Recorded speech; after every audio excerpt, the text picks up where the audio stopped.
Welcome back, detectives. Let's dive into another horrible case. The case of Sierra Halseth. Sierra was a sweet young girl who loved spending time with her father, taking lots of pictures together. However, she burned those pictures and ran away with her boyfriend. She later blamed her father for everything, claiming that he had abused her. But was her words true? If so, why had no one heard of them before? Here is the full story of Sierra Halseth, her sudden change in behavior, and the tragic death of Daniel Halseth. Daniel Halseth was born in January 1976. He earned his bachelor's degree in music from Western Oregon University, where he was known for his drumming skills. He then pursued a degree in business, with the goal of becoming a successful businessman, and he eventually achieved that goal. At the age of 20, he met Elizabeth, the youngest woman ever elected to the Nevada State Senate. They got married in March 2001, which led Daniel to move to Nevada. The couple had 3 children: Dana, Jordan, and Sierra. They settled in Las Vegas because Daniel found a job there, but the family was not happy for a long time. 10 years after their wedding, Daniel and Elizabeth divorced. In October 2011, Daniel was arrested after Elizabeth accused him of trying to force her to have sex, even though they were still legally married. A month later, he filed for divorce, accusing Elizabeth of cheating on him. Sierra's siblings were still young when their parents divorced, but the family's troubles continued. Daniel and Elizabeth both remarried quickly. Despite this, Daniel and his ex-wife Elizabeth maintained their relationship for the sake of their children and even maintained a joint bank account. However, due to the constant instability, Elizabeth began a custody battle that lasted until Sierra started high school. Eventually, Dana and Jordan moved in with Elizabeth, while Sierra stayed with Daniel. The father and daughter have a close bond, and Daniel often shares photos of him and Sierra having fun together on social media, showing his love for his youngest daughter. In June 2020, Sierra began dating 18-year-old Aaron Guerrero, who was 2 years her senior. Unlike typical high school relationships, their relationship progressed quickly. They began making alarming plans for the future, including robbing their parents and running away to California. Both sets of parents quickly noticed negative changes in Sierra and Aaron's behavior, fearing that the situation would worsen if the kids spent time together. Unfortunately, the parents' worries and concerns led the couple to make poor choices. By Christmas 2020, Aaron and Sierra's families decided that the young couple should stop dating, and they were officially banned from dating. While it may seem like Sierra and Aaron are following their parents' wishes, that is not the case. Sierra and Aaron quietly waited for the right moment to carry out their plan of revenge against their families. Their goal was to eliminate their parents who had hindered their relationship. On December 16, 2020, Sierra's father, Daniel, wrote a heartfelt post for her birthday, expressing his love for her. He shared that when he was 9 years old, he dreamed of having a big family and always wanted to be a great father. He expressed his happiness that he had fulfilled that dream, especially because he had Sierra. Little did he know that Sierra was plotting to kill him at the time. On April 3, 2021, Daniel shared an old video online of him and his daughter having fun together, saying that they were enjoying their time. 5 days later, Sierra ran away from home. That same day, another unusual thing happened. $1,300 was withdrawn from her parents' joint bank account without any notice. Elizabeth found this strange because Daniel would never withdraw such a large amount of money without informing her. Elizabeth sent Daniel a text message, but he did not respond all day. By this point, many people, including Elizabeth and his mother, Christina, were worried because Daniel had stopped answering his phone. Elizabeth then texted her daughter, Sierra, to ask how Daniel was doing. Surprisingly, Sierra replied that Daniel's phone was broken, but he was fine. However, Daniel's family grew increasingly concerned. They knew he could use his laptop to communicate, and if his phone was broken, he could fix it quickly. Daniel regularly posting videos on Instagram and sharing his thoughts on Twitter with many followers. His mother was aware of this, so his sudden silence was concerning to her. She asked a family friend to check if Daniel was at home. The family friend contacted Sierra to find out where her father was. Sierra replied that he was in the shower. The friend then asked why Daniel wasn't answering his phone. Sierra explained that her phone was broken. She assured the family friend that she would have her father call back from another phone as soon as he finished showering. However, that didn't happen, and the next day, Sierra stopped answering calls and texts. Christina's increasingly concerned when Sierra did not respond to her texts. Concerned, she decided to call her niece, but Sierra only said that her father was in the shower. In a fit of rage, Christina threatened to call the police, causing Sierra to stop answering her phone altogether. That day, surveillance footage showed Daniel's blue Nissan leaving the area, causing Christina to become even more concerned. She continued to call on Wednesday, debating whether to contact the police or have Peggy and Joey come over. Eventually, Sierra stopped answering her phone altogether. Meanwhile, Joey and Peggy, Daniel's landlords and close friends, were on their way, but they informed Christina that it would take a few hours for them to arrive because they were out of town. Christina was so worried that she decided to call 911 to report that her son, Daniel, had been missing for 2 days. Daniel had been absent from work, and friends and family had been unable to reach him. Christina noted that Daniel was not usually like this. He lived with his daughter, who was also not returning calls or texts. The most worrying detail was that money had been withdrawn from Daniel's account at 3 different ATMs. Police were then dispatched to the address, but Joe and Peggy had already arrived. When Joey and Peggy arrived at Daniel's house, they found the front door open and Daniel's car gone. They cautiously walked inside and immediately smelled a strong smell of smoke. They searched every room in the house, but found only the remains of a fire. There was no sign of Daniel. However, things took a turn for the worse when they entered the garage. In the middle of the garage, they saw a sleeping bag with something inside. Upon inspection, they discovered Daniel's body, burned beyond recognition. Joey quickly called the police and told them they were the homeowners. They had just arrived and discovered that a fire had broken out in the house 2 days earlier. Joey also mentioned that he had seen a body in a sleeping bag in the garage. A few minutes later, the police arrived at their address. During their investigation, they confirmed that Daniel, 45, had been brutally murdered. The forensic team discovered a significant amount of shocking evidence in Daniel's home. First, they found a chainsaw carelessly left on the living room floor. In the kitchen, there was another saw with blood smeared along its edge, and 2 knives were found in the sink. The police also located a receipt from a store and an ATM. Despite signs of a fire in the living room and the bloody saw in the kitchen, it was evident that someone had made serious efforts to clean the house. Daniel's autopsy revealed a gruesome scene. He had suffered 70 slash wounds.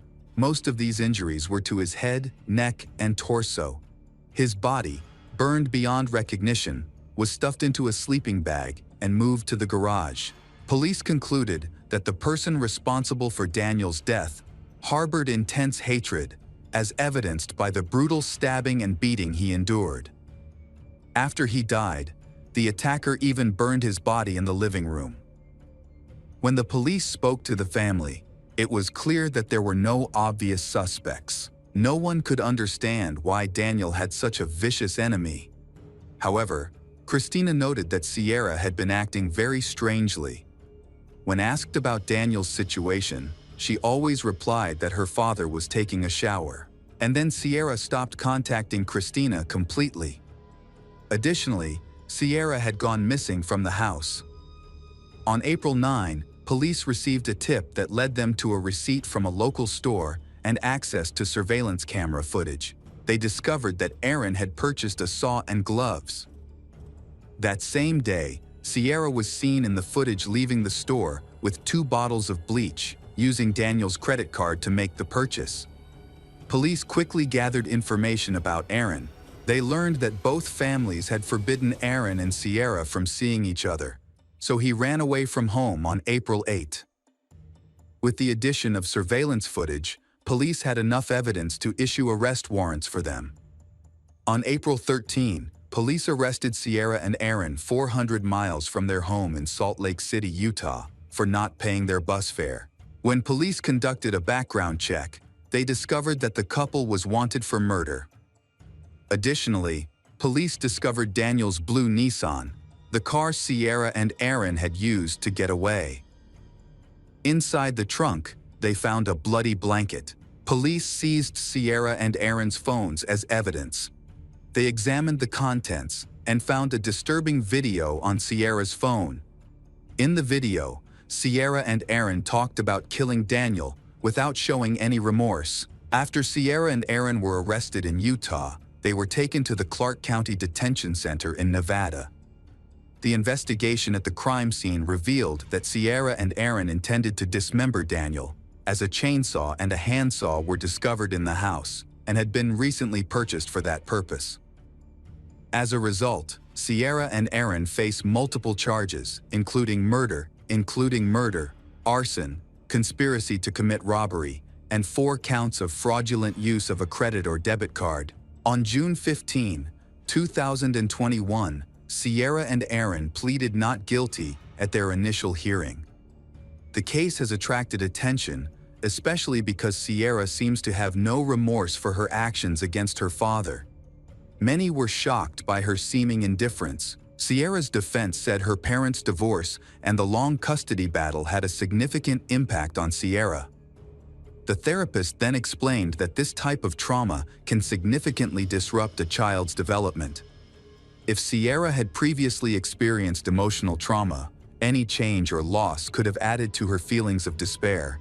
Daniel's family has stated that Sierra and Aaron's complete lack of remorse is reprehensible and inexcusable. They expect justice to be served in the most serious manner. They loved Daniel deeply and miss him. This will be their only statement.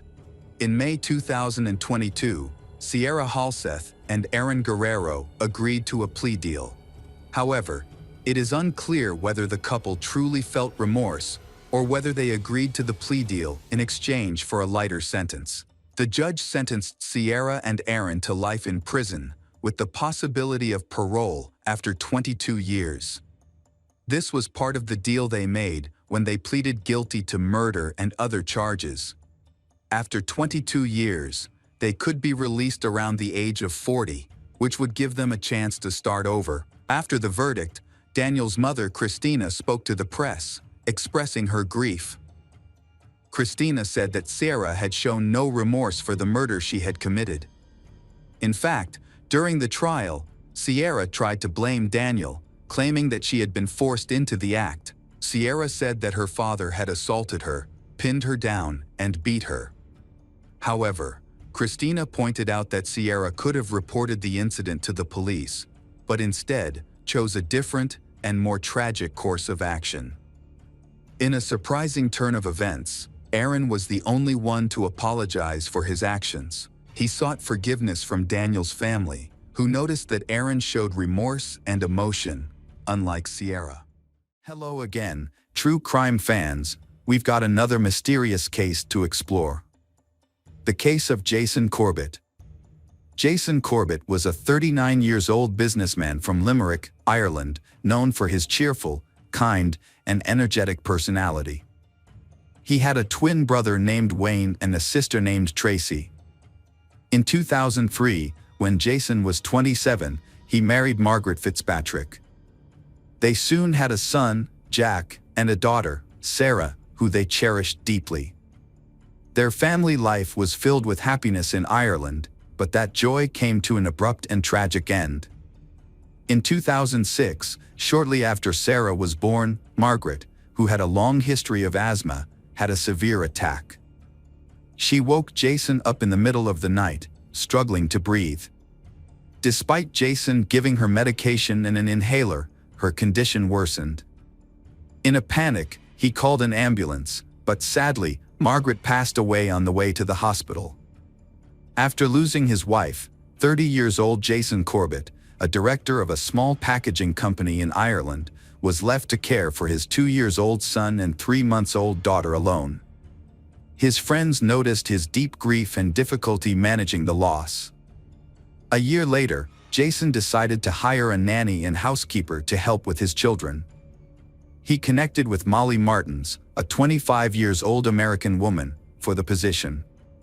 Molly arrived in Ireland from the United States in March 2008, and Jason's longtime friend picked her up at the airport. However, the friend immediately had doubts about Molly's suitability for the job, feeling she wasn't the right fit. Molly seemed younger than her age, wearing a flashy outfit with a bright coat with a fur collar, cowboy boots, lush curls, and heavy makeup. To that friend, Molly looked more like a theater actress than a babysitter. Molly Martins grew up in Knoxville, Tennessee. She dropped out from Clemson University and decided to start a new life in Ireland. She quickly forms a close relationship with Jason's son and daughter, showing them tenderness and care. Jason's close friends soon noticed how he gradually recovered from the loss of his first wife, Margaret, he becoming more lively and engaged. Feelings developed between Jason and Molly, leading to a romantic relationship. The couple, along with Jack and Sarah, went on a vacation together. They enjoyed their time and grew closer, starting to plan their future together. 2 years later, on Valentine's Day 2010, Jason invited Molly to a cafe, where he gave her a ring and proposed. Overjoyed, Molly immediately began planning their wedding in America. She persuaded Jason to move to her home country, and he agreed. In 2011, he sold his house and transferred his job to the United States. The family settled in Davidson County, North Carolina, where Jason and Molly got married in a ceremony attended by many relatives and friends from both America and Ireland. After marrying Jason, Molly worked as a swimming instructor, but mainly focused on caring for Jason's children, Jack and Sarah. Jason held a managerial position in the United States. Although their life seemed happy at first, their marriage then began to deteriorate. This tension came to a head on August 1, 2015, when Molly's parents, Tom and Sharon Martins, visited the Corbett family home around 11 p.m. Jason greeted them in the driveway and helped with their luggage.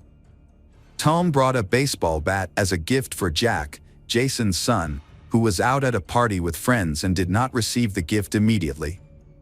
That evening, Jason, Molly, her parents, and Sarah had pizza for dinner.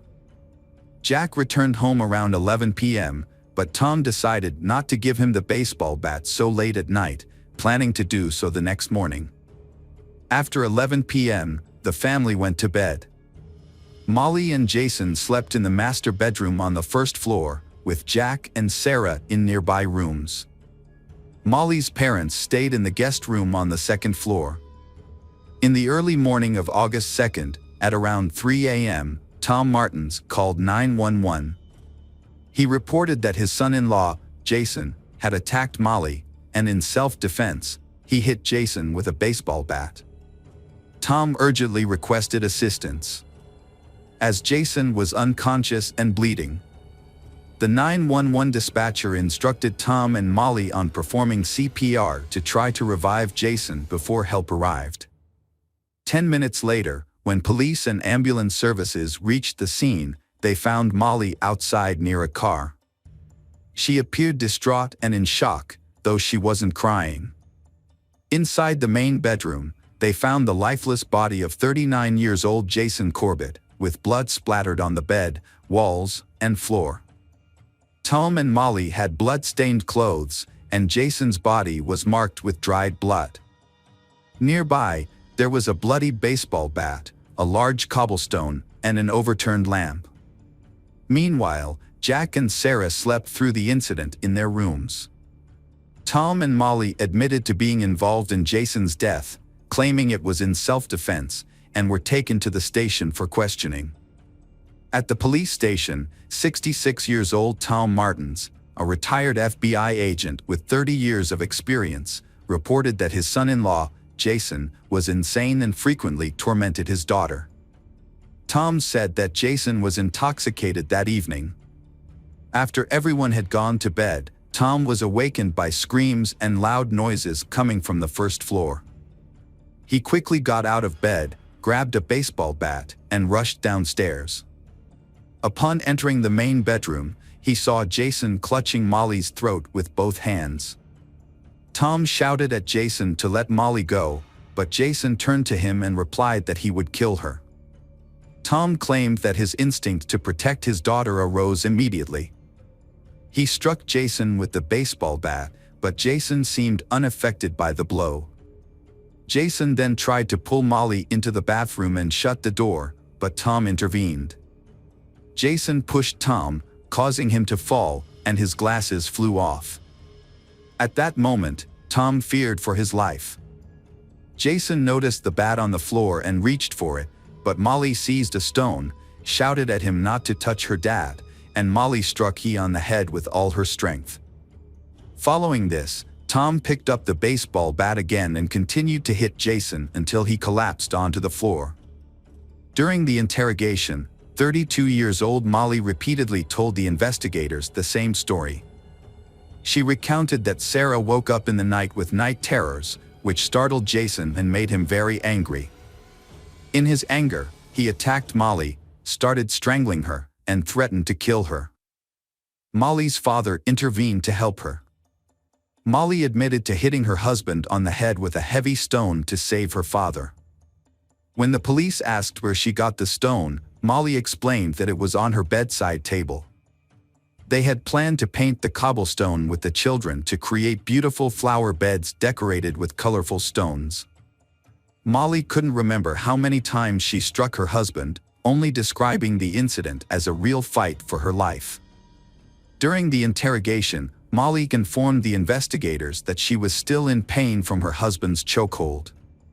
They took photographs of her, capturing a red mark in the center of her neck. Later, the police compared these photos with those taken at the time of her arrest and found no red marks on her neck then. Molly admitted that the altercation with her husband had happened the day before the incident. During that fight, Jason had grabbed her arms and neck. Throughout the interrogation, she repeatedly complained of throat pain. Tom and Molly both claimed that Jason was mistreating Molly, but Jason's family disagreed. Tracy, Jason's sister, shared her observations about his marriage to Molly, noting unusual dynamics. Tracy remarked that Molly exerted significant control over Jason and she would become upset if things didn't go her way. Molly's unwillingness to engage with Jason's visiting relatives also raised concerns. Additionally, a friend of Molly's revealed that Molly had told people she was friends with Jason's first wife, Margaret, until Margaret died of cancer. This statement contradicted family accounts since it was known that Margaret had actually died of an asthma attack. Despite warnings and concerns from Jason's family and friends about Molly's unusual behavior, the couple went ahead with the wedding. This marked the start of a complicated and troubled marriage. At first, Molly and Jason's relationship seemed happy, with Molly developing a strong connection with Jason's children, Jack and Sarah, treating them like her own. However, as their first wedding anniversary approached in 2012, Jason mentioned wanting to move back to Ireland due to feeling unhappy living abroad. This marked the beginning of problems in their relationship. While Jack and Sarah called Molly their mother, Jason was hesitant about Molly adopting them legally. He wanted his children to preserve the memory of their biological mother, Margaret. During this period, Molly's behavior began to change noticeably. Jason became increasingly concerned about her mental health, suspecting that she might have a psychological disorder. He noticed a marked contrast between her initially kind character and her later behavior. He perceived she is more manipulative and controlling. Molly began to isolate Jason from his family and would often limit his phone conversations with them to just a few seconds. After the unexpected death of Margaret, Jason named his sister, Tracy, as the legal guardian for his children, Jack and Sarah, in case he passed away. Tracy knew that if anything happened to Jason, Molly would fiercely challenge the custody of the children. When Jason died, Tracy quickly went to North Carolina to apply for custody. Jack and Sarah expected to have a legal battle with Molly, who also wants custody of the child. During their troubled marriage, Molly consulted a lawyer to understand her rights regarding Jason's children if they divorced. Her lawyer advised her to document their disputes and gather evidence against Jason. As a result, Molly secretly recorded their conversations. In these recordings, Molly seemed disengaged, often ignoring Jason's repeated questions as he raised his voice. A close friend of Molly revealed that, although Molly rarely talked about her marital problems, she began expressing negative feelings about Jason after his death. Molly confided in her friend that Jason was controlling and abusive, claiming he forced her into intimate acts, verbally abused her, and treated her increasingly worse over time. Despite these claims, Molly did not report these incidents to the authorities. For days after Jason's tragic death, his children, Jack, 10, and Sarah, 8, were interviewed by a child welfare professional. During the interview, they discussed Molly and Jason's relationship. They said that their mother, Molly, was careful not to wake their father, Jason, as she was worried it might make him angry. Jack mentioned a cobblestone that was on the bedside table, explaining that they had brought it inside to protect it from the rain and planned to decorate it later. Regarding their parents' interactions, both Jack and Sarah described incidents where they saw their father physically attacking Molly. They recounted situations where Jason hit and pushed Molly and often snapped at her over trivial matters. After these revelations, Jack and Sarah were temporarily placed in the care of their biological aunt, Tracy. She traveled from Ireland and stayed at a hotel in North Carolina during the custody battle over Jack and Sarah. The autopsy of Jason revealed the grim details of his death. He died from a traumatic brain injury. Jason had been struck about 12 times on the head with both a baseball bat and a brick. These blows were concentrated in the same parts, causing severe tearing of his scalp from his skull and fracturing his skull. Notably, the medical examiner concluded that at least one of these strikes occurred after Jason had already died. The toxicology report provided further details, showing slightly higher than normal levels of alcohol in Jason's blood. Additionally, traces of trazodone, an antidepressant often prescribed for insomnia, were found in his body. Jason was buried in his hometown of Limerick, Ireland, next to his first wife, Margaret. Their shared tombstone features a wedding photo, symbolizing their lives and the bond they had. 16 days after Jason's death, his sister Tracy took his children, Jack and Sarah, to Ireland, away from their stepmother, Molly. She was shocked and devastated to learn that Jack and Sarah were in another country. She tried contacting them through phone calls and social media posts, hoping the messages would get through to the children. Molly and Tom consistently claimed that their actions against Jason were in self-defense, while the investigation into Jason's death continued. Tracy, however, suspected they had a different motive. Tracy believes that Molly knows Jason plans to leave her and that he will take the children with him. Tracy speculated that on the night of the incident, Jason told Molly about his decision, and Molly, fearing being left alone, reacted violently. In Ireland, Jack and Sarah received psychological support and slowly adapted to their new surroundings. 9 months after their father's tragic death, Jack and Sarah admitted that they had been forced to lie about domestic violence occurring at home. They revealed that Molly had manipulated them into making up stories about their father's behavior, threatening to cut off contact with them if they didn't comply. Contrary to Jack and Sarah's earlier claims, they clarified that their father had never been abusive towards Molly. During the investigation, detectives discovered Molly's past relationship with her ex-partner, Keith Magen. He shared many details about her earlier life. Keith and Molly met through a dating website and they felt affection for each other at first sight. They moved in together after just 6 weeks. Keith admired Molly's independence, cheerfulness, lightheartedness, and personality. Molly eventually told him about her struggle with bipolar disorder. Keith was not overly concerned about this, as Molly was on medication and generally well, except for some behavioral changes when she missed her doses. She wasn't violent or prone to outbursts but did have moments when, for example, she would insist that Keith not leave during quarrel. Molly would often spend long periods in the bathtub and then sit on the cold floor crying. Despite these challenges, they continued their relationship without plans to have children. Molly informed Keith that she was taking birth control pills, but then unexpectedly announced that she was pregnant. At this point, Keith, who was the family's only source of income, was already facing financial difficulties and felt unprepared for parenthood. When he found an unopened pack of contraceptives in Molly's wardrobe, he realized she had deceived him. Despite this, Keith proposed to Molly, who accepted happily. Molly continued taking her antidepressants and other medications, sometimes up to 16 pills a day, which worried Keith about the health of their unborn child. Molly once had a dream about losing the baby, and tragically, the next day, the hospital confirmed that the fetus had died. This incident further strained their relationship. Molly fell into deep mourning and was diagnosed with severe depression, as noted in her medical records. Her parents consoled her a lot, at the same time. They have a disdainful view of Keith, considering him a villain.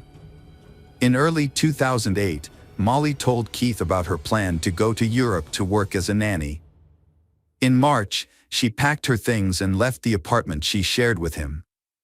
10 days later, Molly called Keith to let him know she was in Ireland, had found a job, and everything was going well. After that, they never spoke or saw each other again. In October 2015, Keith received an email from a detective in North Carolina, where he learned about the unfortunate incident that had occurred. It turned out Molly had kept her relationship with Jason, engagement, and moved to another country a secret from everyone. Keith admitted that when he saw an interview of Tom and Molly, in which they described Jason as evil and scary, nevertheless, Keith did not find their story convincing and thought their expressions were fake.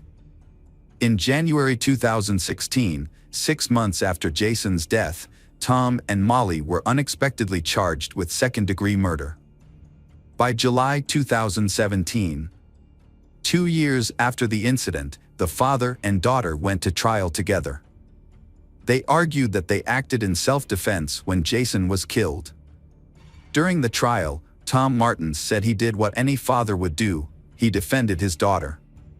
He felt it was a life-or-death situation and did everything he could to keep Molly and himself safe. Tom admitted to hitting Jason with a bat, and he stopping only when he felt Jason was no longer a threat.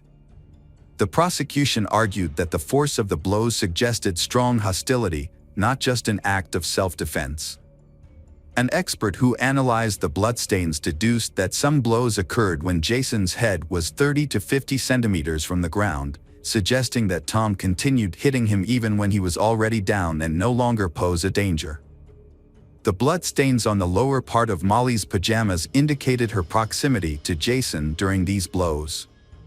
A long, light-colored hair, possibly Molly's, was found in Jason's hand, but it was not analyzed. The autopsy revealed defensive injuries on Jason's left hand, but none on his right, which he might have used to grab Molly by the neck. During the trial, Lieutenant Frank Young, responsible for documenting injuries on Tom and Molly on the night of the incident, testified.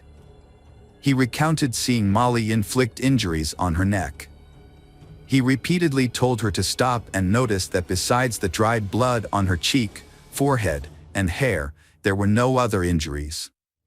Similarly, Tom did not have any injuries on the front of his shirt, although there was blood on his watch dial, under his fingernails, and his glasses were unbroken. Paramedic Amanda Hackworth also testified that when she arrived and examined Jason's body, his torso was already cold with dried blood patches. This conflicted with Molly's claim that they had immediately called 911 after Jason lost consciousness and collapsed. The trial revealed that Jason had a life insurance policy, with Molly as the beneficiary. It was also disclosed that Jason often sent money to Molly's parents. For instance, in 2011, he sent $50,000 to Tom, supposedly for wedding expenses.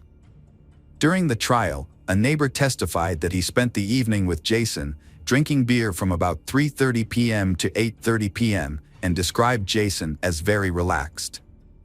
He saw Tom and his wife arrive at the Jason residence, where Jason greeted them and helped carry heavy bags from their car into the house. His interactions with his in-laws were also described as calm. The court heard testimony from a nurse who had met with the couple before the tragic. She stated that she prescribed trazodone to Molly just days before the incident. On July 30, 2015, Jason visited the hospital, expressing concerns about his frequent dizziness, tension, and sudden anger. After 9 days of testimonies, discussions, and reviewing crime scene photos, the jury delivered a verdict in just 3 hours. Molly and her father, Tom Martins, were found guilty of second-degree murder and sentenced to 20 and 25 years in prison, respectively. The case is not completely over. Although justice has been served to the guilty party, just an hour after the jury delivered its verdict, a juror accidentally revealed outside the court that they had discussed Jason's case before the formal deliberation period, which is a significant violation of legal protocol. Following this revelation, the defense quickly requested to overturn the conviction, citing the jurors' misconduct. However, the trial judge rejected this request. A year later, the defense appealed to the appellate court, pointing out several investigative errors. One issue was the blood stains on Tom's shorts. The prosecution suggested these stains, assumed to be Jason's blood but never tested, indicated Tom was standing over Jason during the assault. The prosecutor argued that testing every blood spot was impractical and unnecessary. The defense also highlighted the importance of Jack and Sarah's initial statements. Jack and Sarah had initially claimed their father was abusive towards Molly and expressed fear of him. The defense argued that the siblings later retracted their statements, admitting they lied due to pressure from professionals to change their testimony. On February 4, 2020, the North Carolina Court of Appeals decided that Tom Martins and Molly should receive a new trial. This decision was later upheld by the North Carolina Supreme Court. As a result, both were released on a $200,000 bond while awaiting the new trial. They were required to surrender their passports and were prohibited from any contact with Jack and Sarah. Currently, Jason Corbett's case has been moved to Forsyth County, North Carolina, to continue with the legal proceedings. Hi everyone, thanks for returning. Let's unravel another perplexing mystery. The case of Mario Biondo. Mario Biondo was born in Italy, one of 3 sons of Santino d'Alessandria and Giuseppe Biondo. The family was known for its friendliness and generosity. From an early age, Mario was very creative and loved photography. He showed his talent and knowledge, eventually becoming a member of the technical support team in television. Throughout his life, Mario was active in volleyball, participating in many team competitions. This experience taught him valuable lessons about team spirit, trust, and accepting defeat. His good looks and charm attracted many admirers. Then Mario met Raquel Sanchez Silva, a talented young woman from Spain. After graduating from journalism in 1994, she aspired to become a television presenter.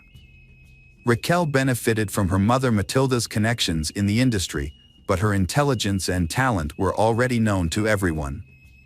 The couple met in Honduras in 2011, where the Mario worked as a cameraman and Raquel was a presenter on the reality TV show Celebrity Island.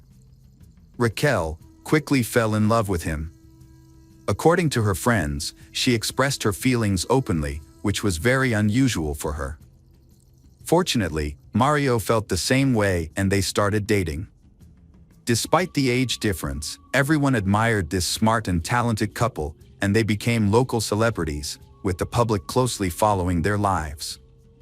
In June 2012, the Mario and Raquel got married in Sicily. The wedding was a classic, beautiful event by Italian standards, celebrated with grandeur for several days. Locals believed that such a wedding would lead to a happy and long-lasting marriage. Unfortunately, this did not happen. Just a year later, on May 29, 2013, a tragic event occurred. Mario and Raquel had a small argument, a common problem for young couples, but they resolved it through reconciliation. At that time, the couple had been married for almost a year and were living in Raquel's apartment in central Madrid. Raquel needed to go to her hometown of Plastentia for work, so at around 8:30 p.m. that same evening, they said goodbye to each other in the garage before she left. The trip had been planned in advance and everything seemed to be going according to schedule. After Raquel left, Mario was alone at home.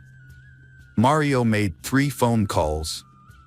One was to his sister Emanuela, who lived in Sicily.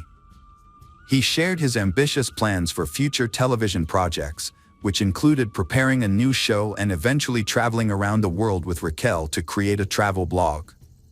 He also made 2 other calls, one of which may have been to a drug dealer. That evening, the Mario went to an ATM near his home at around 10 p.m., where he withdrew 110 euros. However, the money was never found in his home, suggesting that he had spent it all. About an hour later, a neighbor saw Mario at the entrance to his apartment building. She noticed that he was behaving unusually and ignoring her, which was out of character for him as he was usually very polite. He seemed upset, but there was no immediate cause for concern. Mario called his wife, and they talked until midnight, then continued their conversation via text messages.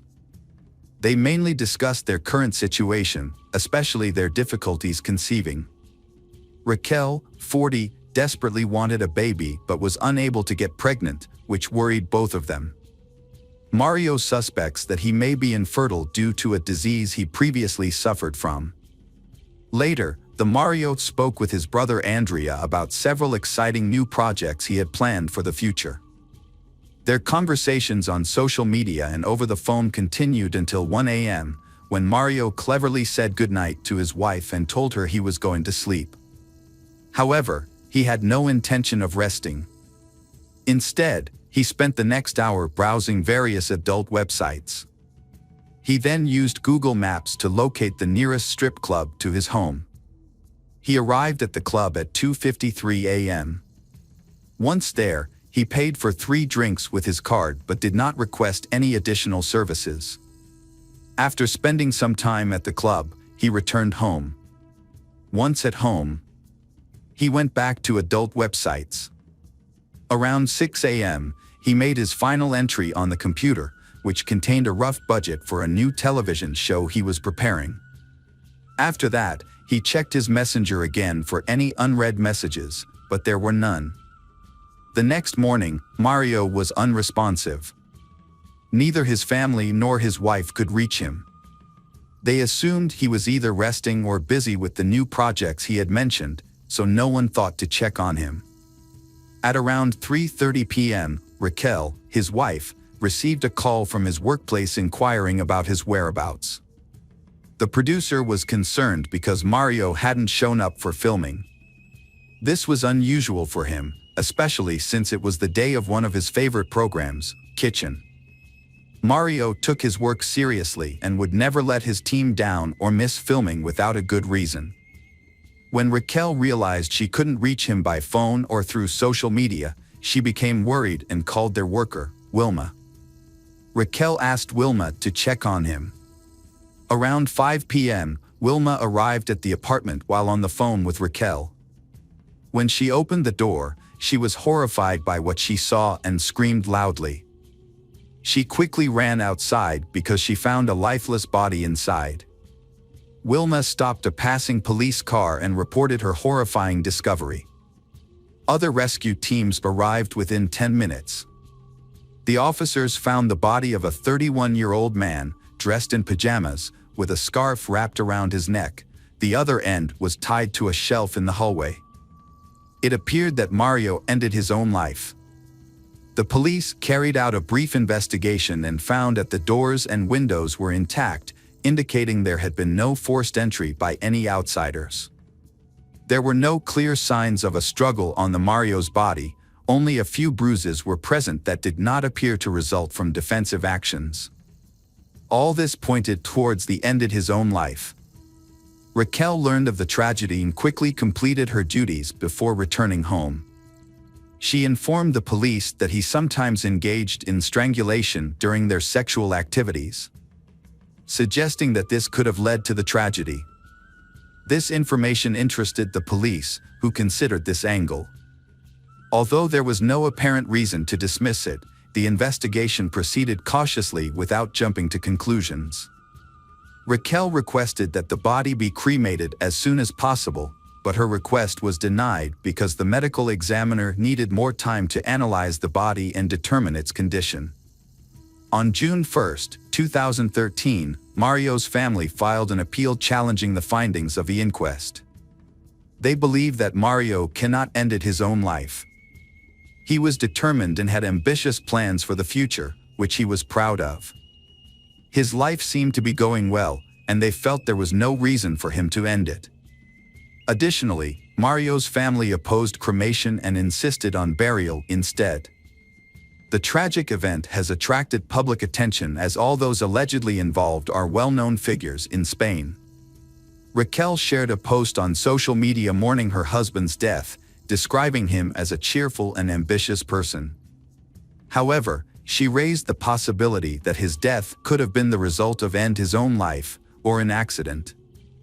Raquel also alluded to potential issues with sex addiction and asked friends and supporters not to jump to conclusions and wait for the final investigation. A forensic expert concluded that Mario's death was likely an accident, noting that he had stopped using his phone around 6 a.m., which was the estimated time of death. Consequently, the case regarding Mario Biondo's death was closed, and no further investigations were planned.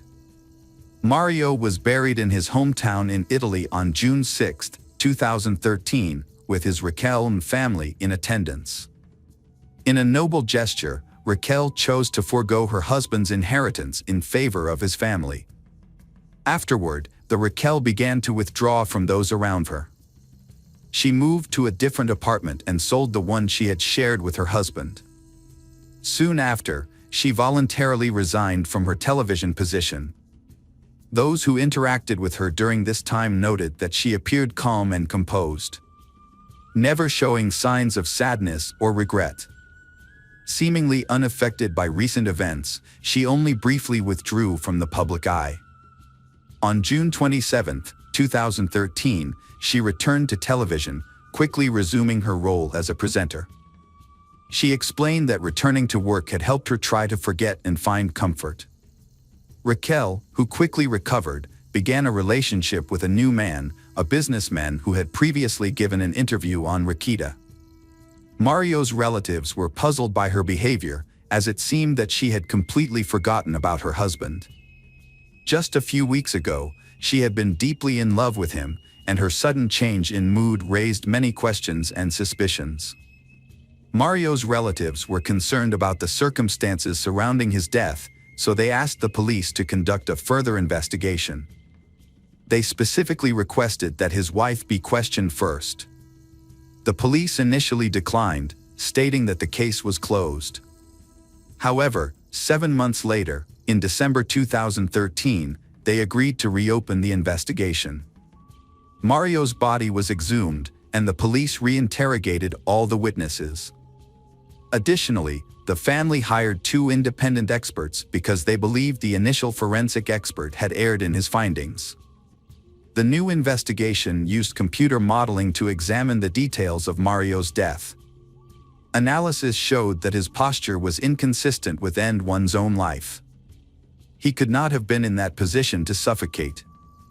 The position of his legs did not match the marks on his neck or the type of knot used on his scarf, suggesting the scene had been staged.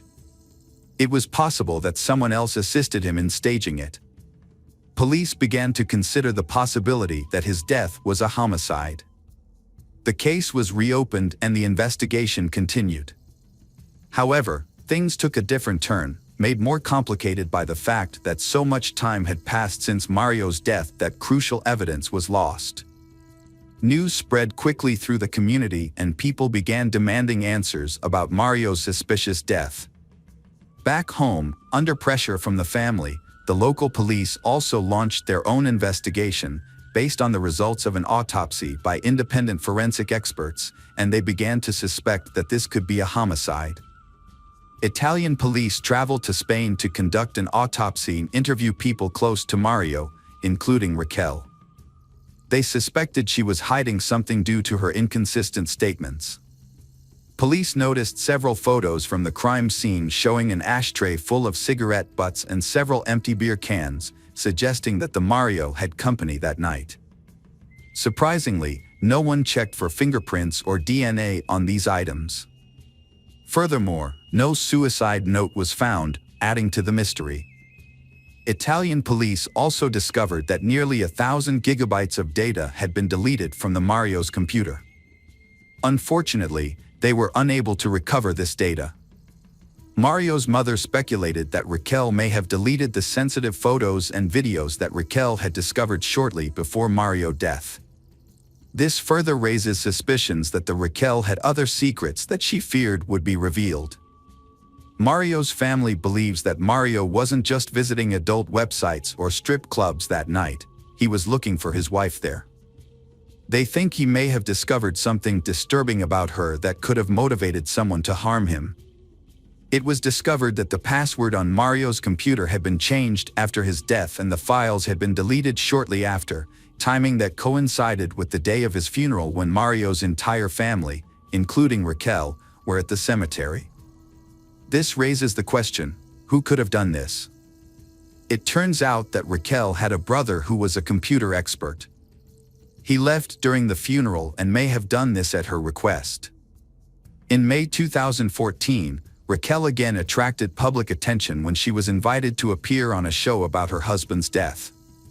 However, she refused to participate and did not comment on the incident. However, she appeared before journalists in September 2014. She then accused her ex-mother-in-law of harassment. In response, Mario's family accused Raquel of involvement in his death. They believed she was responsible, but Raquel denied any wrongdoing and there was no evidence against her. Despite the accusations, Raquel continued her life. She married in September 2015 and gave birth to twins after undergoing hormone therapy to help her conceive. The father of her children is a businessman she met on television. Raquel no longer thinks about her ex-husband, while Mario's mother continues to search for evidence of Raquel's guilt. At one point, she even went to extremes. She released photos of the actual crime scene taken by the police. In these photos, Mario was in an unnatural position and showed no signs of life. Along with the photos, a forensic report from independent experts was included, stating that a person could not suddenly leave life in such a way. The photos showed clear contradictions with the initial police reports that were intended to quickly close the case after his death. Specifically, the reports mentioned that Mario's legs were bent, but in fact, his body was hanging with his legs straight. This move caused considerable public outrage, leading to increased police scrutiny, after which they initiated a more thorough investigation. In 2016, the intense media attention surrounding Raquel's trial led to a second autopsy conducted by a state medical examiner. This expert determined that Mario's death was a result of his own choice to end his life. Consequently, Raquel won the legal case, and the court ordered Mario's mother to pay her €3,000 for emotional damages. Following this, Mario's mother was placed under house arrest for 8 days. This incident fueled rumors and received extensive media coverage, culminating in a televised appeal that stressed the idea that Mario had chosen to end his life, reportedly due to his deep worries about infertility and his inability to have children with the woman he loved. As a result, the case was closed once again in Spain. The Italian police decided to close the case due to procedural constraints and the inability to conduct further investigations after so many years. They also criticized the Spanish police for the way they handled the investigation into Mario's death. However, the investigation did not end there. In 2017, a new expert, Spanish expert Luis Duca, was brought into the forensic department. After a thorough analysis of the circumstances surrounding Mario's death, he concluded that Mario could not have committed one's own life voluntarily. Luis Duca's opinion was highly valued because he had 15 years of experience investigating complex cases. The forensic expert stated that he thoroughly reviewed the dossier and all materials available to the police. His analysis was funded by Mario's family, and it confirmed their suspicions about the circumstances of Mario's death. Notably, there were no indicators of strangulation, such as small hemorrhages in the eyes. He believed that Mario could not have suffered a neck fracture from the height of his fall. Nor could he have died from suffocation since his heels touched the ground. For death by cerebral ischemia to occur, a tight noose would need to be placed around the neck. However, the scarf used did not adequately secure the back of the head and only partially surrounded it. The knot was so loose that Mario's head could easily have slipped out of the scarf. The pale blue color of the body suggests that Mario died lying down. There were no signs of convulsions at the time of death, as none of the items, including the figurine or picture frame, fell off the shelf, which would have occurred if there had been any violent movement. There was an unexplained fresh wound to the left of Mario's temple. The marks on Mario's neck did not match the scarf. He had clearly been strangled with another object, such as a rope or cable. The scratches on his neck could not be attributed to gravity alone. Additionally, the position in which the body was found raised significant questions. There were many more plausible ways for a person to die that would have been more comfortable. Why was he placed in this very awkward pose? According to police reports, the level of rigor mortis and the extremely low body temperature suggested that Mario died much earlier than 6 a.m., likely just after midnight. The theory of sexual activity was deemed unconvincing by experts, as Mario was fully clothed and there were no signs of any sexual manipulation involving his body. Experts used specialized software and obtained details about the metal shelf where Mario's body was found. Their analysis indicated that if he had died from hanging, he would have fallen to the floor. This led them to conclude that he must have been strangled in a different location, and the hanging was staged.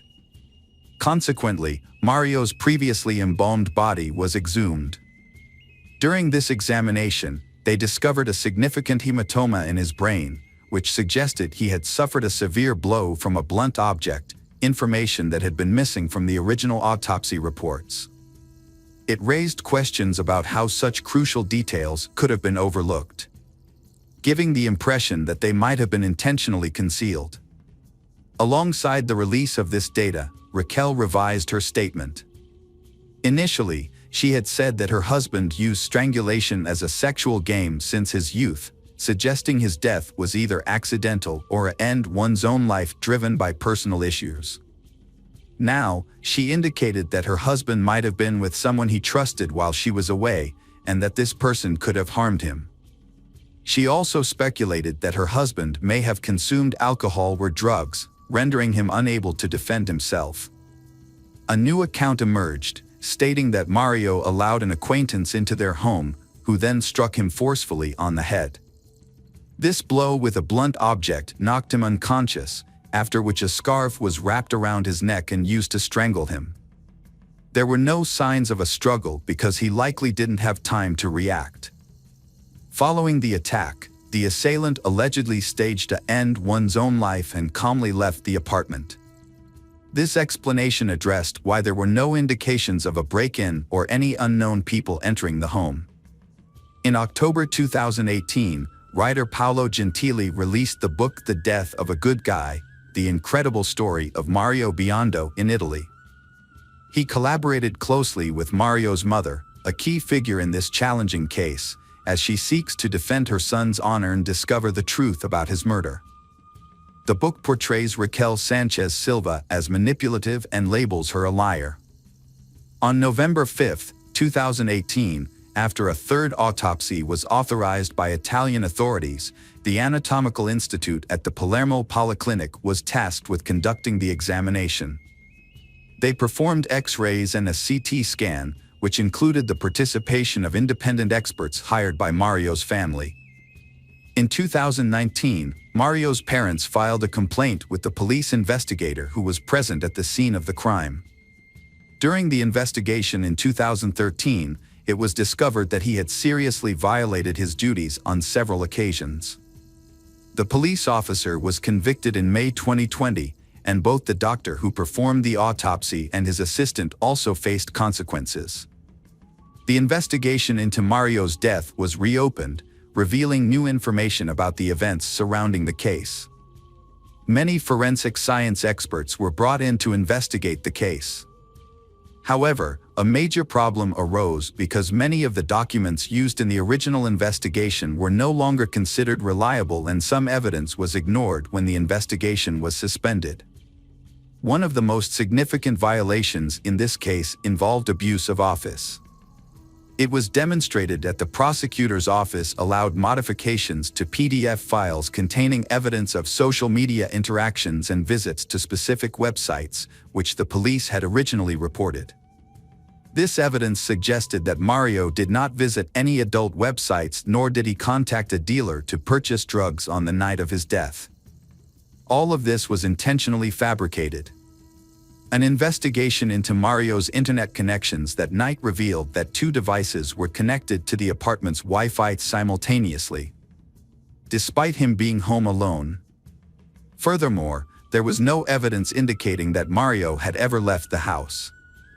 His supposed visits to the ATM and the strip club were based solely on the activation of his bank card in those locations, but it was not confirmed that he was the one using it.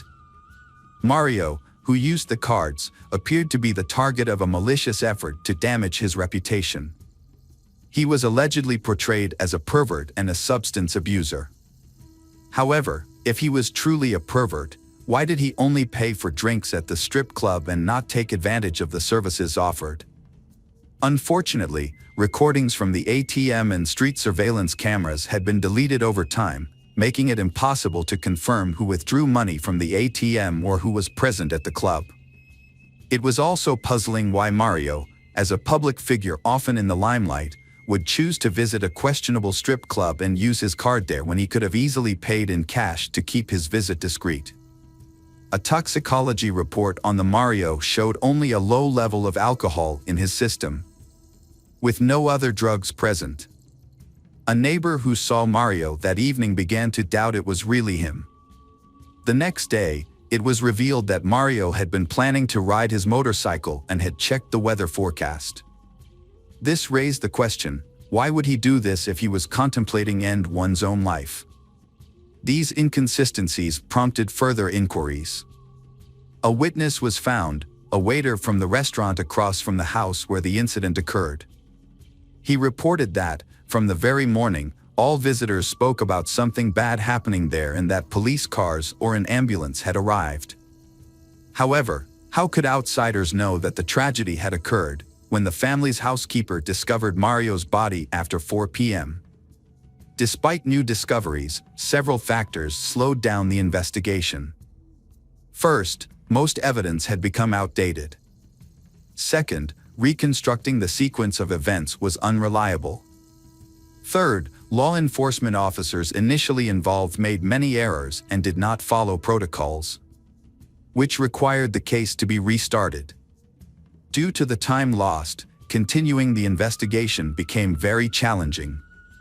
In August 2022, the Spanish justice system decided to close the case because of insufficient evidence. However, the family of the Mario strongly opposed this decision, appealing to various authorities. Their persistence paid off, resulting in the case being reopened and classified as a murder in March 2023. The Mario family traveled to Spain again to gather more information about the circumstances surrounding Mario's death and to demonstrate their belief that Raquel was involved in the crime. They felt confident that no one else could have committed it. In the weeks leading up to Mario's deaths, the couple's relationship had significantly worsened due to issues related to pregnancy, and they were close to getting a divorce. The Raquel likely wanted to avoid sharing Mario's assets, particularly after he discovered a damaging secret about her and took money from her, which could also have motivated her to commit the crime. Notably, she insisted on the cremation rite after seeing Mario's body, which raised suspicions that she was trying to hide something. Only Raquel and the mourning workers had keys to the apartment, but no one believed that an elderly worker could have killed Mario. The deceased's family was convinced he wouldn't have invited anyone over so late at night since he needed to wake up early. They believed Raquel, being clever, had meticulously planned everything. She arranged a trip to another city and attempted to tarnish her husband's reputation with false claims about his interest in adult websites and strip clubs. She also fabricated information that was included in the case file. The family of the Mario found her quick departure from their apartment suspicious, as if she were trying to hide something and dispose of the property to cover her tracks. Her rejection of Mario's inheritance, when it became known, was not a noble choice. It turned out that Mario had more debts than assets, which she would have had to pay if she had accepted the inheritance. Furthermore, accepting the inheritance would have required her to pay a significant tax, which she deemed too burdensome. Raquel's behavior at the funeral was also worrying. She arrived with assistants who took complete control of the situation, deciding when she should leave, how she should approach the grave, and how she should pose for photos. At one point, she asked to be left alone at the grave for a short time to pose for the cameras, a decision that left Mario's family confused. Some experts who spoke with Raquel believe she fits the profile of a typical integrated psychopath. This type of person has manipulative and narcissistic traits and can conceal their true identity. To avoid being revealed, they often rely on the idea that while people may see the facade they present, very few notice their true nature. Raquel, portraying herself as Mila, a beautiful woman, successfully hid her darker side, which was exposed by her husband. Unfortunately, he passed away shortly thereafter. The family of the deceased believes that Raquel skillfully used her intelligence and manipulative traits to carry out her plans. However, proving her involvement in the murder is quite complex, even though the circumstances seem clear. 10 years after the crime, Mario's family remains committed to uncovering the truth and seeking justice. Meanwhile, 50-year-old Raquel leads her life as if nothing ever occurred. She has established a new family and focused on her career, all the while denying any connection to the murder. Hi everyone, thanks for returning. Let's unravel another perplexing mystery. The case of Brittany Gregory. Brittany Gregory was born on April 1, 1988 in Brigg, New Jersey, a small town. She is the youngest of 5 children, and her parents are divorced. She and her siblings live with their father. Brittany has a strong relationship with everyone, especially her sister Brianna, who is 4 years older than her. They have a special bond, often helping each other, exchanging clothes, and playing together. Brittany did very well in school. She was recognized as the top student in her class, and her teachers saw great potential in her, believing that she could become a scientist in the future. Despite her achievements, Brittany remained humble, cheerful, and kind. She often helped others and had many friends. Brittany harbored a unique desire to become a forensic scientist, motivated by her fascination with analyzing evidence at crime scenes. By the summer of 2004, 16-year-old Brittany and her 20-year-old older sister, Brianna, lived with their father, Joe Dana, and his new partner, Lori Peterson, in a small house near their school. Their home was the last house on the street, adjacent to a wooded area. At that time, Brittany was dating an 18-year-old named John Fitzgerald. They had been in a relationship for nearly 2 years, and John was well-liked by Brittany's family. On Sunday, July 11, 2004, Brianna and her mother traveled to Toms River to visit Brittany's brother, who needed help caring for his daughter. While they were gone, Brittany called her mother on her cell phone. Voice was very sad, as if something was wrong. Her mother explained that they were too far from home to take Brittany to John's house right away, but that Brianna could come and help her in an hour. Brittany disagreed with this plan. Brianna was free about 45 minutes later and tried calling Brittany, but younger sister did not answer.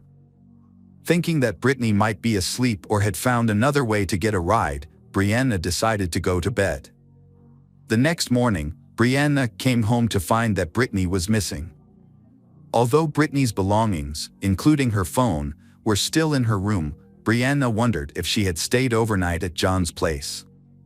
However, it didn't make sense for her to leave without telling anyone, especially without her phone. Worried, Brianna began calling all of Brittany's friends to see if they had seen her, but no one had any information. Brianna then called John, who said that he last spoke to Brittany on Sunday morning and that she had not visited him since. Realizing that something was wrong, Brianna rushed to the police station to report Brittany missing. The police initially dismissed Brianna's concerns about younger sister, Brittany. They thought Brittany might have run away or was just hanging out with friends. Brianna told the police that she had already reached out to all of Brittany's friends and her boyfriend, but no one had seen her. She stressed that her sister wouldn't have run away because she was a dedicated student who preferred spending time in the library. After some convincing from Brianna, the police began to take the situation more seriously, and police started their investigation.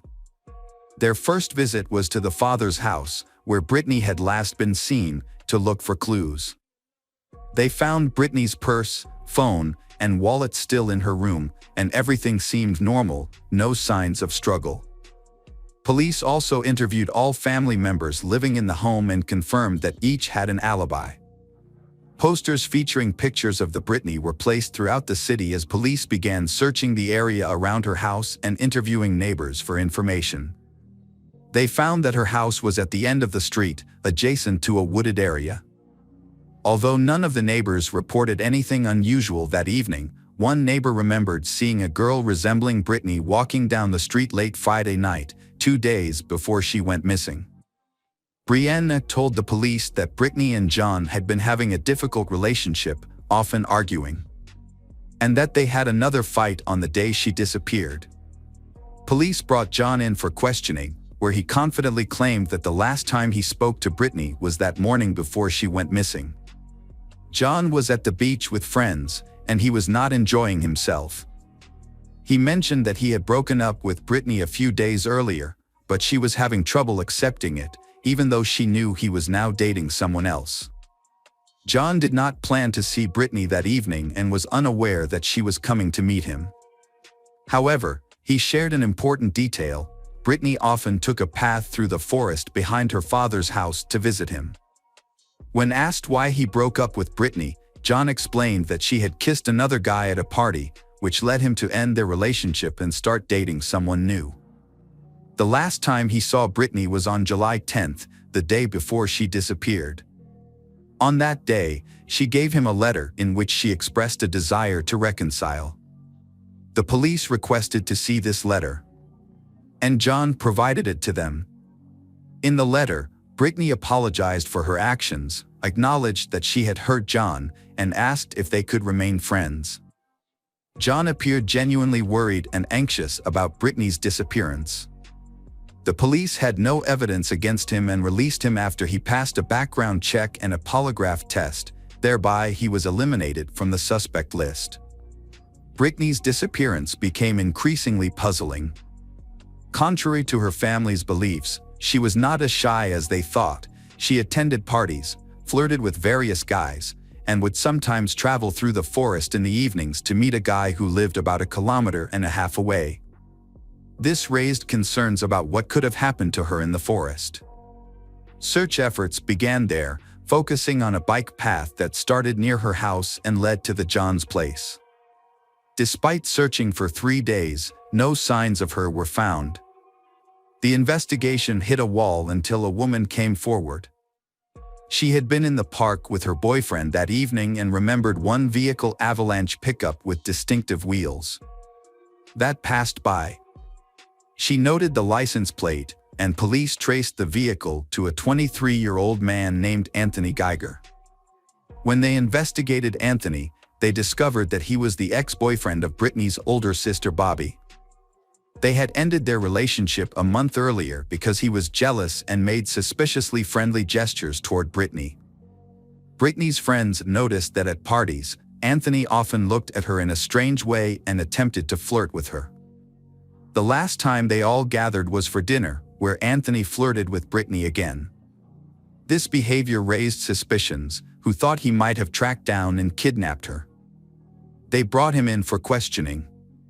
Anthony denied being near the woods on the evening of July 11th, but he admitted that he had a friendship with Britney and had seen her frequently at parties and other gatherings.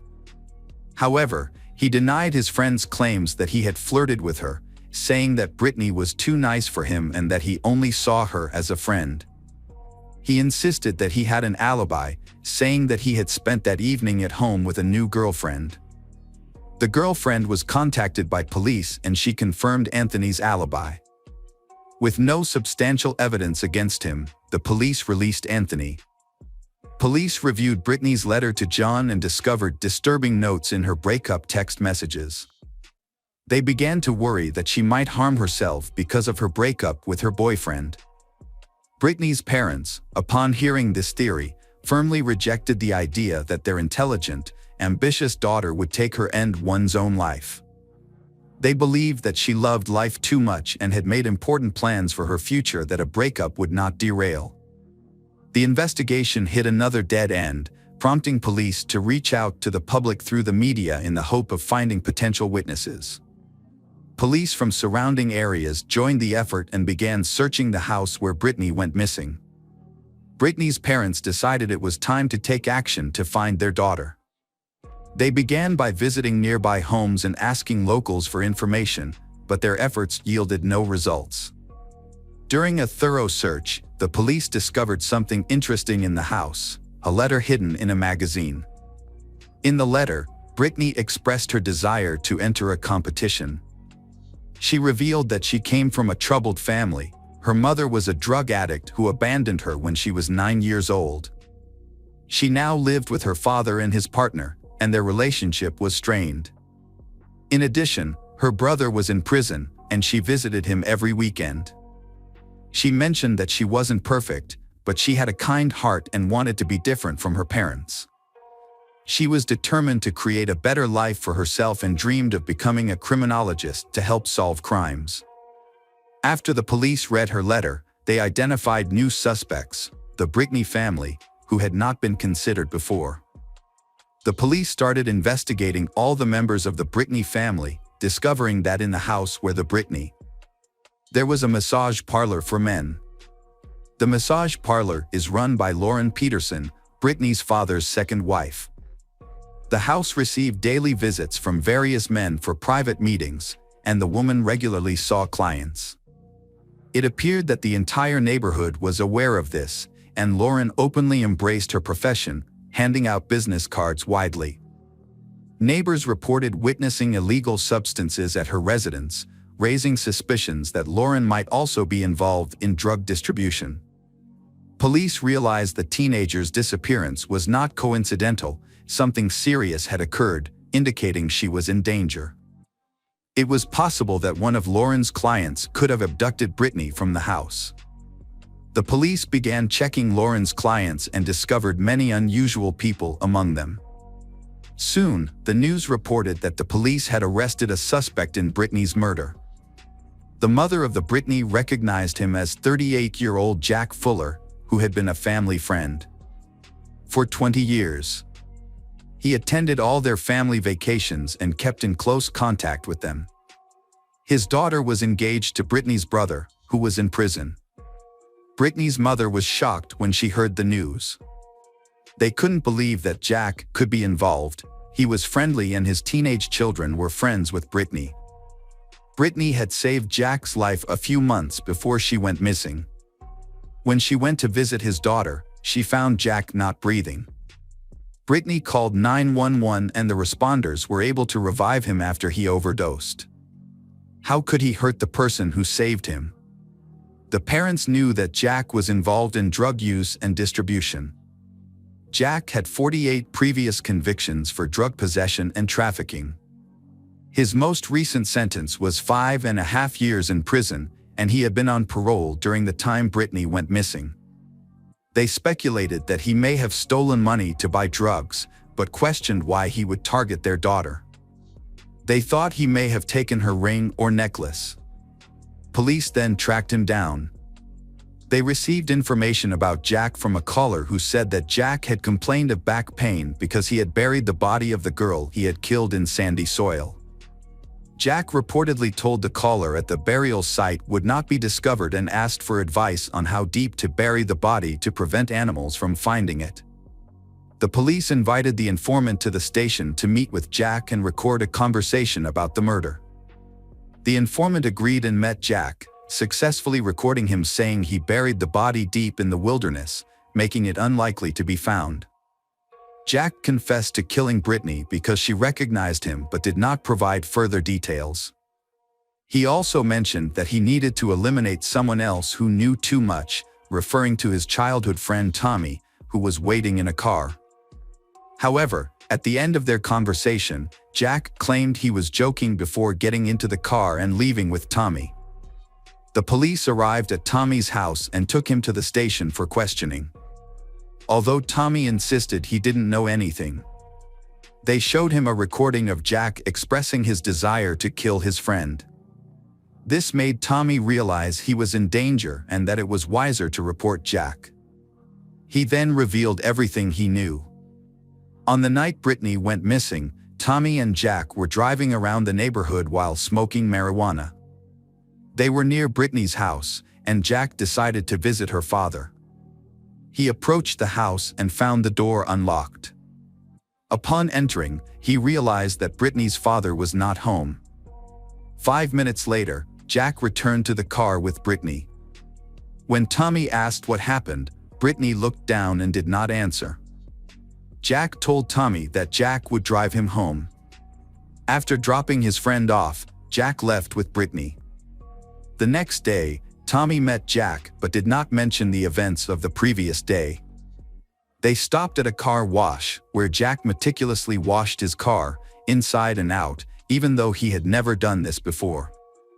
The car wash attendant jokingly asked him why he washed his car so thoroughly, which angered Jack, causing him to tell them to mind their own business or they might regret it. The attendant quickly backed off. Tommy learns of Brittany's disappearance, confronts Jack, and asks, "What did you do with that girl?" Jack is angry and insists that he knows nothing, claiming that he just took her home and left. Tommy suspects that Jack took Brittany into the woods that night with the intention of causing harm, especially since Jack had planned to use Lori's services that night, but Lori was not home. The police identify Jack as the prime suspect. When they come to arrest him, he tries to burn his car. The police suspect that evidence may be found in the car and conduct a thorough search. Brittany's blood was found in Jack's car. Police later went to the car wash and found that Jack had used a vacuum cleaner to clean the inside of the car. Police collected the vacuum cleaner bag for testing and found a large amount of sand and blood. Testing confirmed that the blood was Brittany's.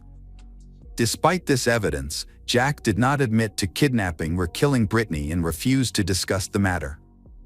Police interviewed Jack's friends and acquaintances, most of whom believed he was capable of murder. Many described him as someone who would do anything to get what he wanted. Jack never held a job but always had money. He was involved in drug trafficking and forced drug addicts to provide sexual services in exchange for drugs. After Brittany went missing, a patrol officer stopped Jack when he saw Jack's car parked in a remote area near the woods outside the city. The officer asked Jack why he was there, and he said he was looking for his lost dog. The search for Brittany's body focused on the location, involving police, helicopters, and volunteers, but they found nothing. Police believe Brittany asked Jack to drive her to her boyfriend's house, but unfortunately, he took advantage of the situation and attacked and killed Brittany. A woman later contacted the police, saying she had information about where Brittany's body could be found. The woman had been held captive by Jack for several months while she struggled with drug addiction and was forced to comply with his demands. During this time, she got to know him well and learned all his secrets, including his routines and the places he frequented. He often took her along to these locations. One day, he pointed out a spot and mentioned it would be a good place to bury a body since no one would discover it there. Initially, the police were skeptical of her claims and asked her for more details. She was able to specify the location and noted that the soil there was sandy. Police recalled, an informant had previously mentioned Jack's complaints about the challenges of burying a body in sandy soil. The woman's information was credible, prompting them to investigate the area she identified. The search area was large, and several days passed without any results. Then, specialists compared sand collected from a vacuum cleaner with the local soil and found an exact match, prompting them to continue the search. On July 27, 2004, the dogs led them to an area with much less vegetation, where they suspected a body might be buried. They used a long stick to probe the ground, and when they pulled it out, it carried the smell of decomposing flesh. The body in the pit was that of a young girl. She was wearing a necklace with the name Brittany on it. The medical examiner confirmed that the body belonged to Brittany Gregory. Could not determine the exact cause of death due to the condition of the body, which showed signs of strangulation and severe head trauma from a blunt object. While there were no clear signs of sexual assault, it could not be completely ruled out. Jack consulted with a lawyer and chose to negotiate a plea bargain with the prosecution to reduce his sentence. The family agreed to this arrangement to avoid a lengthy trial. Brittany's mother expressed that she did not want the death penalty for Jack, believing it would be too easy for him. Instead, she wished for him to serve a life sentence in prison, enduring the consequences of his actions. Jack mentioned that Brittany asked him for a ride to see her boyfriend, and he agreed. He took his friend Tommy along and left with Brittany. However, they stopped, and Jack began smoking weed in front of her, which angered Brittany. She yelled at him and hit his hands. In response, Jack became violent and punched Brittany in the face, only stopping when she stopped moving. Realizing she was dead, he buried her, but no one believed his account of what happened. The forensic report revealed that Brittany had been strangled and suffered a severe head injury. The prosecution argued that the crime was sexually motivated. Ultimately, Jack was convicted and received a 30-year prison sentence without the possibility of parole. Hi everyone, thanks for returning. Let's unravel another perplexing mystery. The case of Farquharson family. At around 8 p.m. on September 4, 2005, a man emerged from the water near Lake Victoria in Australia, soaked and distressed. He flagged down a passing car, desperately seeking help. The man said that the car he was in, carrying 3 children, had crashed into a fence and fallen into the water.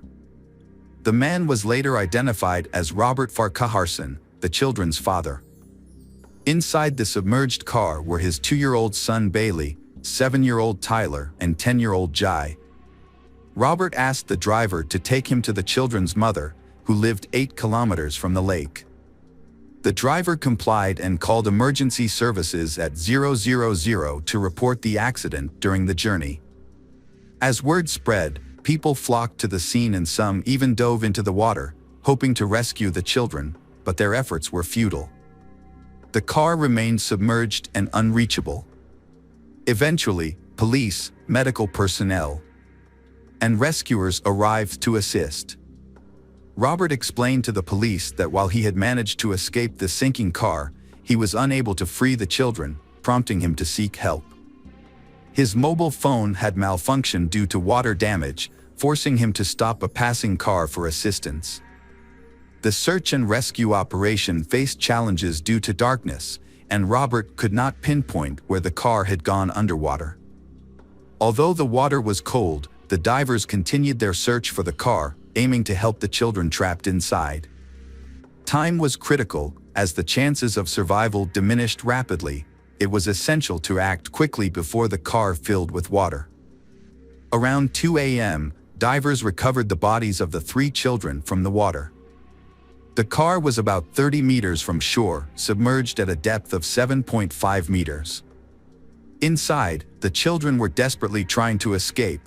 They unbuckled their seatbelts, but tragically, they were unable to escape. Jai's body was found in the front door, while Tyler and Bailey were still in the back seat. Cindy, the boy's mother, was in shock after losing 3 sons in a flash. She was hospitalized and given sedatives to help her cope with her grief.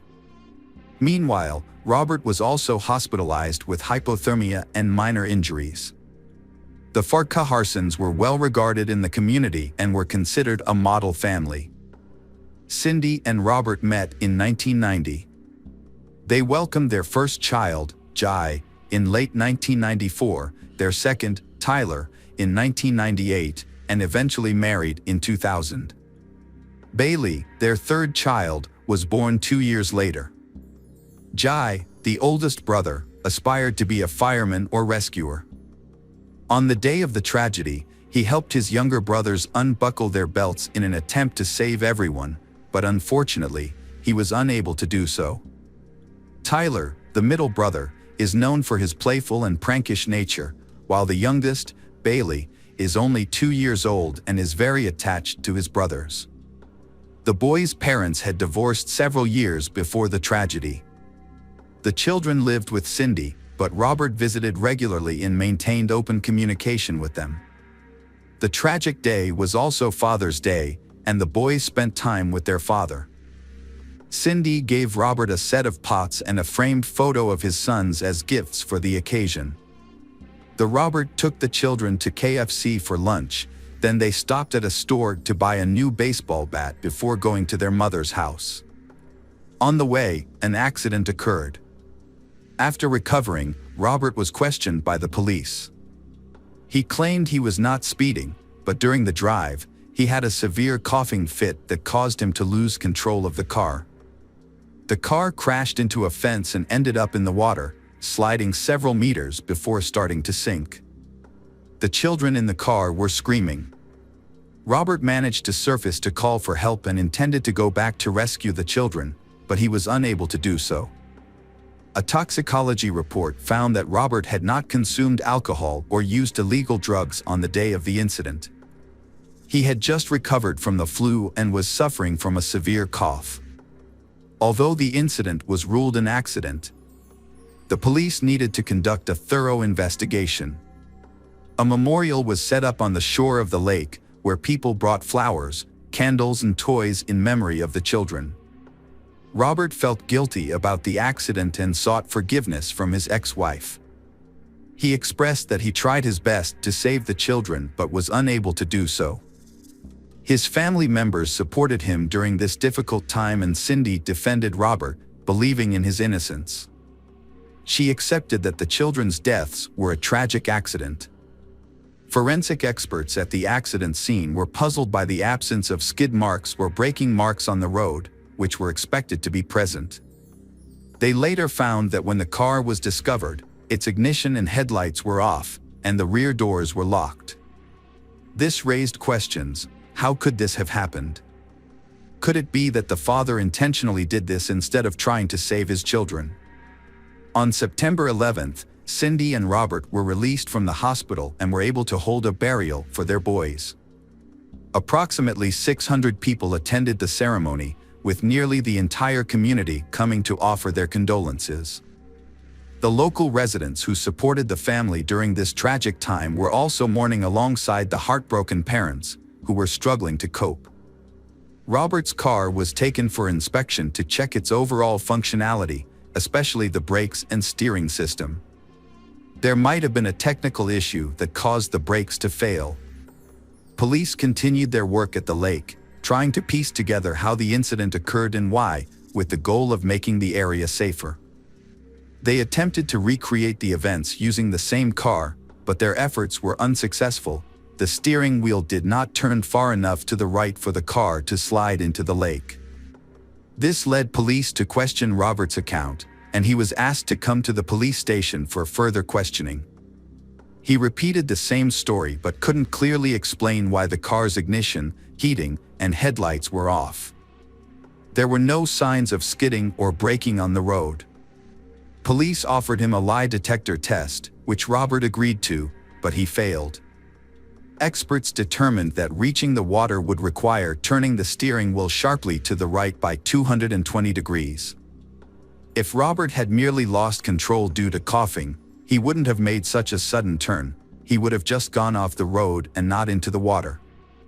All checks on the car showed it was in perfect working condition, with no issues with the brakes, steering, headlights, or ignition. Therefore, police believed the actions were deliberate. The case was referred to the Homicide Division, and a detailed investigation began.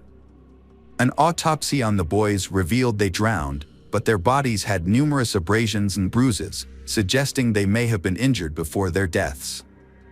3 months later, Robert was arrested and charged with the murder of the boys.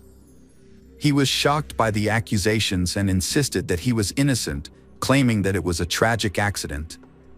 Soon after, a witness came forward, one of Robert's friends, who revealed that just days before the incident, Robert had expressed his desire to harm his children then end his life as an act of revenge against his ex-wife. Because after the divorce Cindy got everything. A nice house, a luxury car, money, and even she started dating another man and seemed happy, with plans to remarry. Robert was jealous of her, but at the time his friend did not believe he would do it. Robert later confessed to this friend that he had deliberately drowned their children as an act of revenge against his ex-wife. He was released on $200,000 bail before the trial because the judge considered the incident an accident and decided that he did not pose a threat to society. As part of his bail conditions, Robert was required to stay home and wear a tracking bracelet.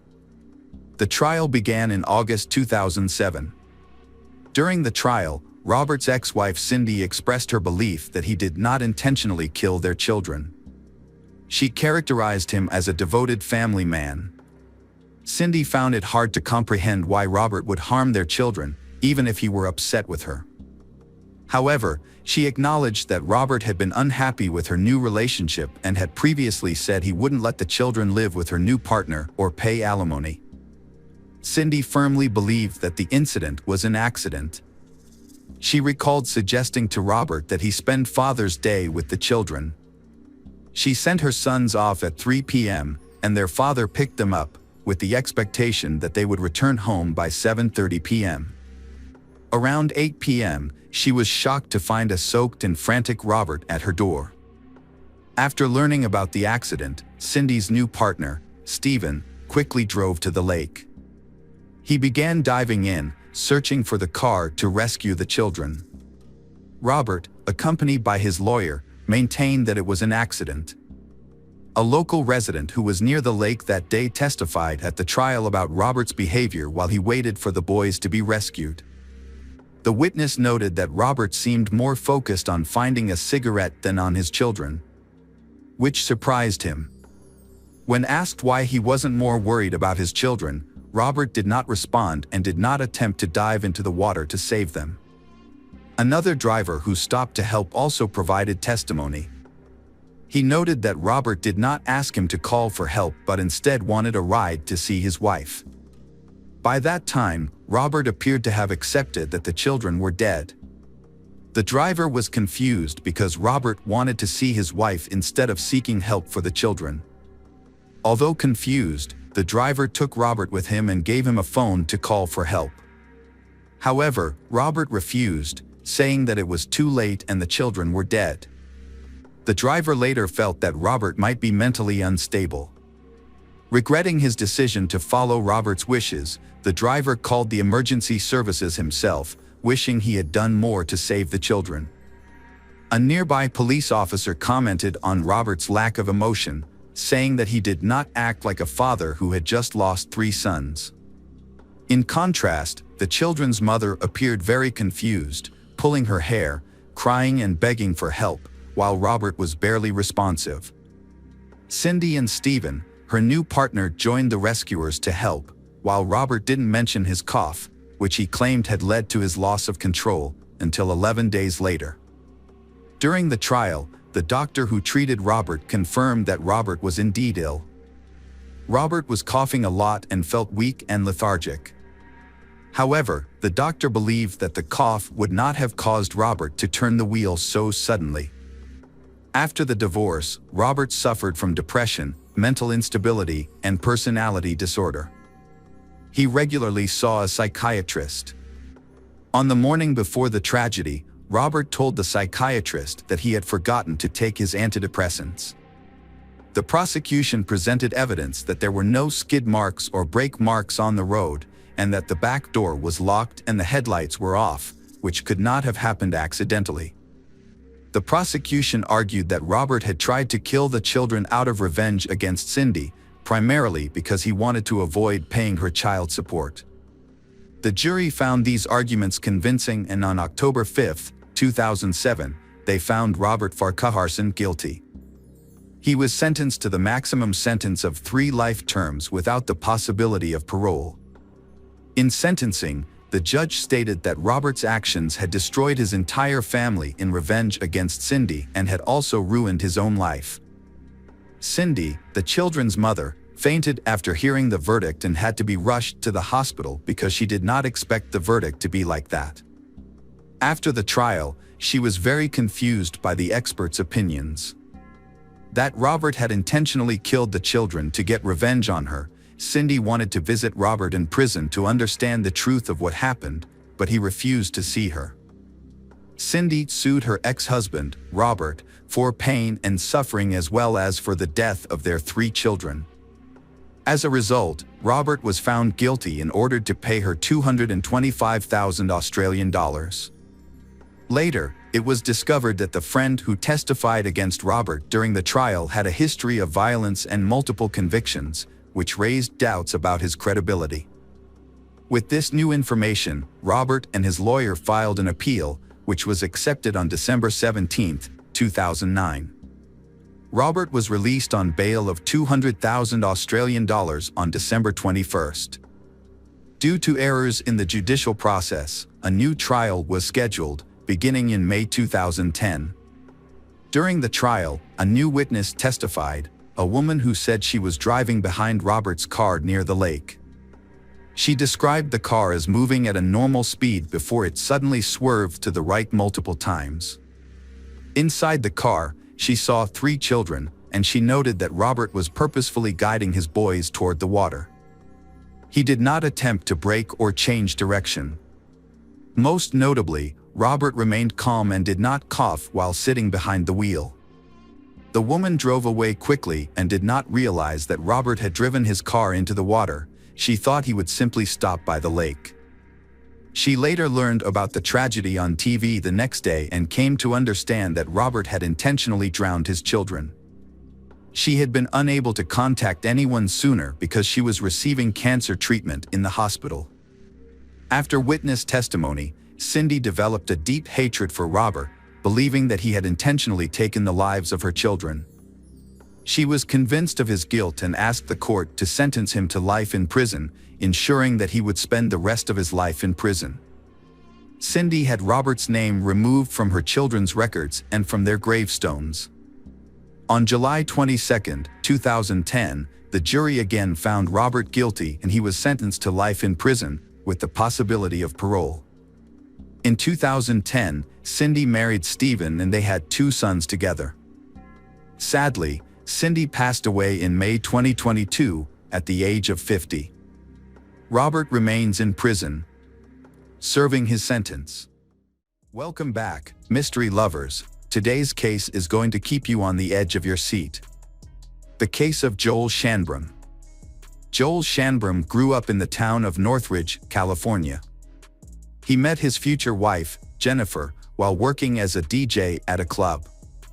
They quickly formed a close relationship and began dating. Many people are jealous because their relationship looks so perfect and their happiness radiates to everyone around them. Both sets of parents supported their relationship enthusiastically. Their delightful relationship eventually led to marriage. Jennifer and Joel married in 1991, and she moved to Los Angeles. Joel aspired to be a police officer, so he joined the police academy and, by 1993, was employed by the Los Angeles law enforcement agencies. Joel was dedicated to his job, especially overseeing troubled teenagers, and took pride in helping others. They later had a son named Jacob, and the family seemed to be living the perfect life. Although on the outside the family looked happy, but inside they hide dark secrets, which eventually lead to tragedy. On March 18, 1998, Jennifer's mother, Diane Bates, who lived with them, called 911. She returned home in the evening and found Joel lying motionless on the living room couch. He showed no signs of life and was bleeding. When the police arrived, she met them outside, she too afraid to go back inside. She suggested to the officers that Joel might have taken end his own life. The police reassured her and entered the house. Upon examining the body in the scene, it became clear that it was a murder. Joel had been shot 3 times in the head, and there was no gun nearby. The medics confirmed Joel's death, and his body was sent for a forensic examination. The police quickly identified the murdered man as their colleague, 32 years old Joel Shanbrum. Joel is known to be a meek, calm person who dislikes conflict, so he seems to have no enemies. As they examined the rest of the house, they discovered that the entire upper floor had been ransacked, with drawers pulled out and clothes scattered everywhere. This suggested a robbery, leading investigators to suspect that Joel was killed during a botched burglary. While inspecting the house, the police heard a noise coming from the second-floor bathroom. They attempted to open the door, but it was locked from the inside. The officers asked for the door to be opened. From behind the door, they heard a frightened woman's voice, saying she didn't believe they were really the police. An officer then slid his badge under the door, and it was unlocked. Inside, they found 28-year-old Jennifer, the wife of Joel, and Jacob, their 3-year-old son. Both were visibly shaking with fear. The detectives took Jennifer aside for questioning. According to Jennifer, at around 7 p.m., she went to the bathroom to bathe Jacob. Then, she heard some noise downstairs, but she thought her husband was doing something. Then, as they stepped outside, they heard gunshots. Scared, she and Jacob ran back into the bathroom, closed the door, and hid to avoid being noticed. She also heard intruders moving through the house, throwing things around and talking about their loot. She realized they were thieves who had broken into the house, and her husband had accidentally encountered them, so they decided to eliminate him. She and Jacob remained hidden in the bathroom for over 2 hours until the police arrived. She was grateful that the robbers did not find them and that they were unharmed. When she asked the police about her husband, they informed her he had died. Jennifer, Jacob, and Diana were taken to the police station to provide detailed testimonies. Jennifer repeated her account, which sounded plausible and convincing. Jacob was too young to be questioned. Investigators believed the story that Joel was killed by robbers. Diana explained that when she saw Joel bleeding on the couch, she panicked and ran out of the house, driven by shock and fear. In her fright, she did not think to check on Jennifer and Jacob but just wait for the police outside. After their statements, the police allowed Jennifer, Diane, and Jacob to return home while they began investigating the robbery. At that time in the area, there had been several robberies, which supported Jennifer's story about the robbers. However, there were some inconsistencies. Previously, the robbers hadn't killed anyone. They followed a clear pattern, breaking into only empty houses late at night, which allowed them to remain unnoticed and difficult to get caught. It was odd that the robbers suddenly changed their tactics and broke into a house where many people lived, especially when everyone was home and the lights were on. Why would they attempt such a bold robbery? The Shanbrum family was considered middle class and not wealthy enough to attract the attention of thieves. Furthermore, after inspection, it was found that jewelry, money, electronics, and other valuables were not missing, even those in plain sight. There were no signs of forced entry or any evidence of strangers. No outsiders' fingerprints or DNA were found in the house. The neighbors also didn't notice anything unusual. They heard gunshots and looked out the windows but didn't see anyone leaving the house. Everything looked so strange. The next day, Jennifer was called to the police station for questioning again. She appeared very upset and repeated the same story, but this time added that she heard her husband, Joel, trying to fight back. He told the intruders that he was a police officer and they made a big mistake breaking into his house. Jennifer also mentioned that after she and Jacob ran into the bathroom, she heard 2 more shots. The detectives also interviewed Diane. They asked her to recount in detail what she had done on the day of the murder. She said she was off work that day. She left home at noon to go to the cinema, then went shopping, and had dinner at a cafe. Meanwhile, Joel, Jennifer, and Jacob were at home all evening. Then, she returned home and found Joel murdered on the couch. She noted an unusual detail: the living room blinds were closed, which was not typical for their family, because they often opened the curtains even at night. She believed the robbers had closed the blinds. The detectives found nothing suspicious in Diane's account and sent her home, they continuing their investigation. However, the police sensed something was amiss. On March 20th, the autopsy report for Joel was released. It revealed that all 3 shots were fired at close range. The first shot resulted in a superficial wound to the back of the head, the second hit him in the cheek, and the third struck him in the eye, penetrating the skull, caused death. A brain examination showed that Joel was shot with 2 types of weapons, 2 shots from a pistol and 1 from a .410 caliber weapon, which is rare. This could be a crucial clue in the investigation. Joel's time of death was determined to be between 8 and 9 o'clock in the evening, contradicting Jennifer's claim that he was shot at 7 p.m. Additionally, the medical examiner discovered that Joel was shot while asleep. During the crime scene examination, forensic experts concluded that there was little blood spatter around the body. If Joel had resisted and been shot while moving, there would have been more blood spatter. This finding contradicted Jennifer's testimony, where she claimed that she heard Joel say he was a police officer while arguing with the assailants.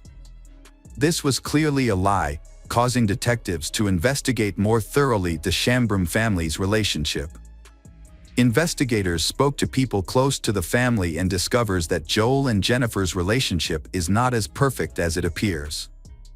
There has been a serious conflict between them for a long time. They frequently quarreled, mainly over financial issues, and some believed that they were heading towards divorce. Joel's sister mentioned that Joel, besides working as a police officer, held 2 additional jobs to support his family. He wants his wife and children to have a prosperous life. The family rented the house they are living in after their previous home was foreclosed on by the bank. Jennifer, Joel's wife, did not work outside the home. She was a housewife, taking care of their child and managing household chores. Even though Joel tried hard, but they still had financial difficulties, and Jennifer's desires for a nicer house and a more expensive car added pressure. Joel loves Jennifer very much and was willing to do anything for her. He worked 3 jobs at once to meet her needs, but he couldn't manage a 4th job. The financial strain led to arguments. Joel, in hopes of saving their marriage, suggested they try marriage counseling, but Jennifer refused. When Joel got a managerial position at an insurance company, Jennifer wanted to work there too. It was at this company that they met Matthew Fletcher, and they quickly became best friends. Over time, Joel began to suspect that Jennifer and Matthew were having an affair. Eventually, Jennifer left her job, she feeling exhausted, and returned to being a housewife, but she continued to stay in touch with Matthew. Joel suspected his wife of having an affair, which led him to consider divorce. Because of his son, he doesn't want to divorce, but by 1997, he was exhausted by their strained relationship. He confided in his sister about his decision to divorce his wife and was determined to pursue custody of his son. However, this was his last conversation with his sister. On March 23, 1998, Joel was buried. At the funeral, Jennifer and Matthew attended together and they appeared unemotional, which upset his relatives. Later, detectives discovered that she and Matthew had gone to a hotel after the funeral, taking champagne and celebrating there overnight. Detectives at the funeral, who noted she and Matthew's odd behavior, decided to follow them.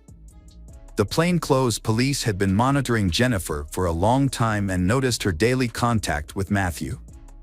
Sometimes they spent the night together, shows that they have a romantic relationship with each other.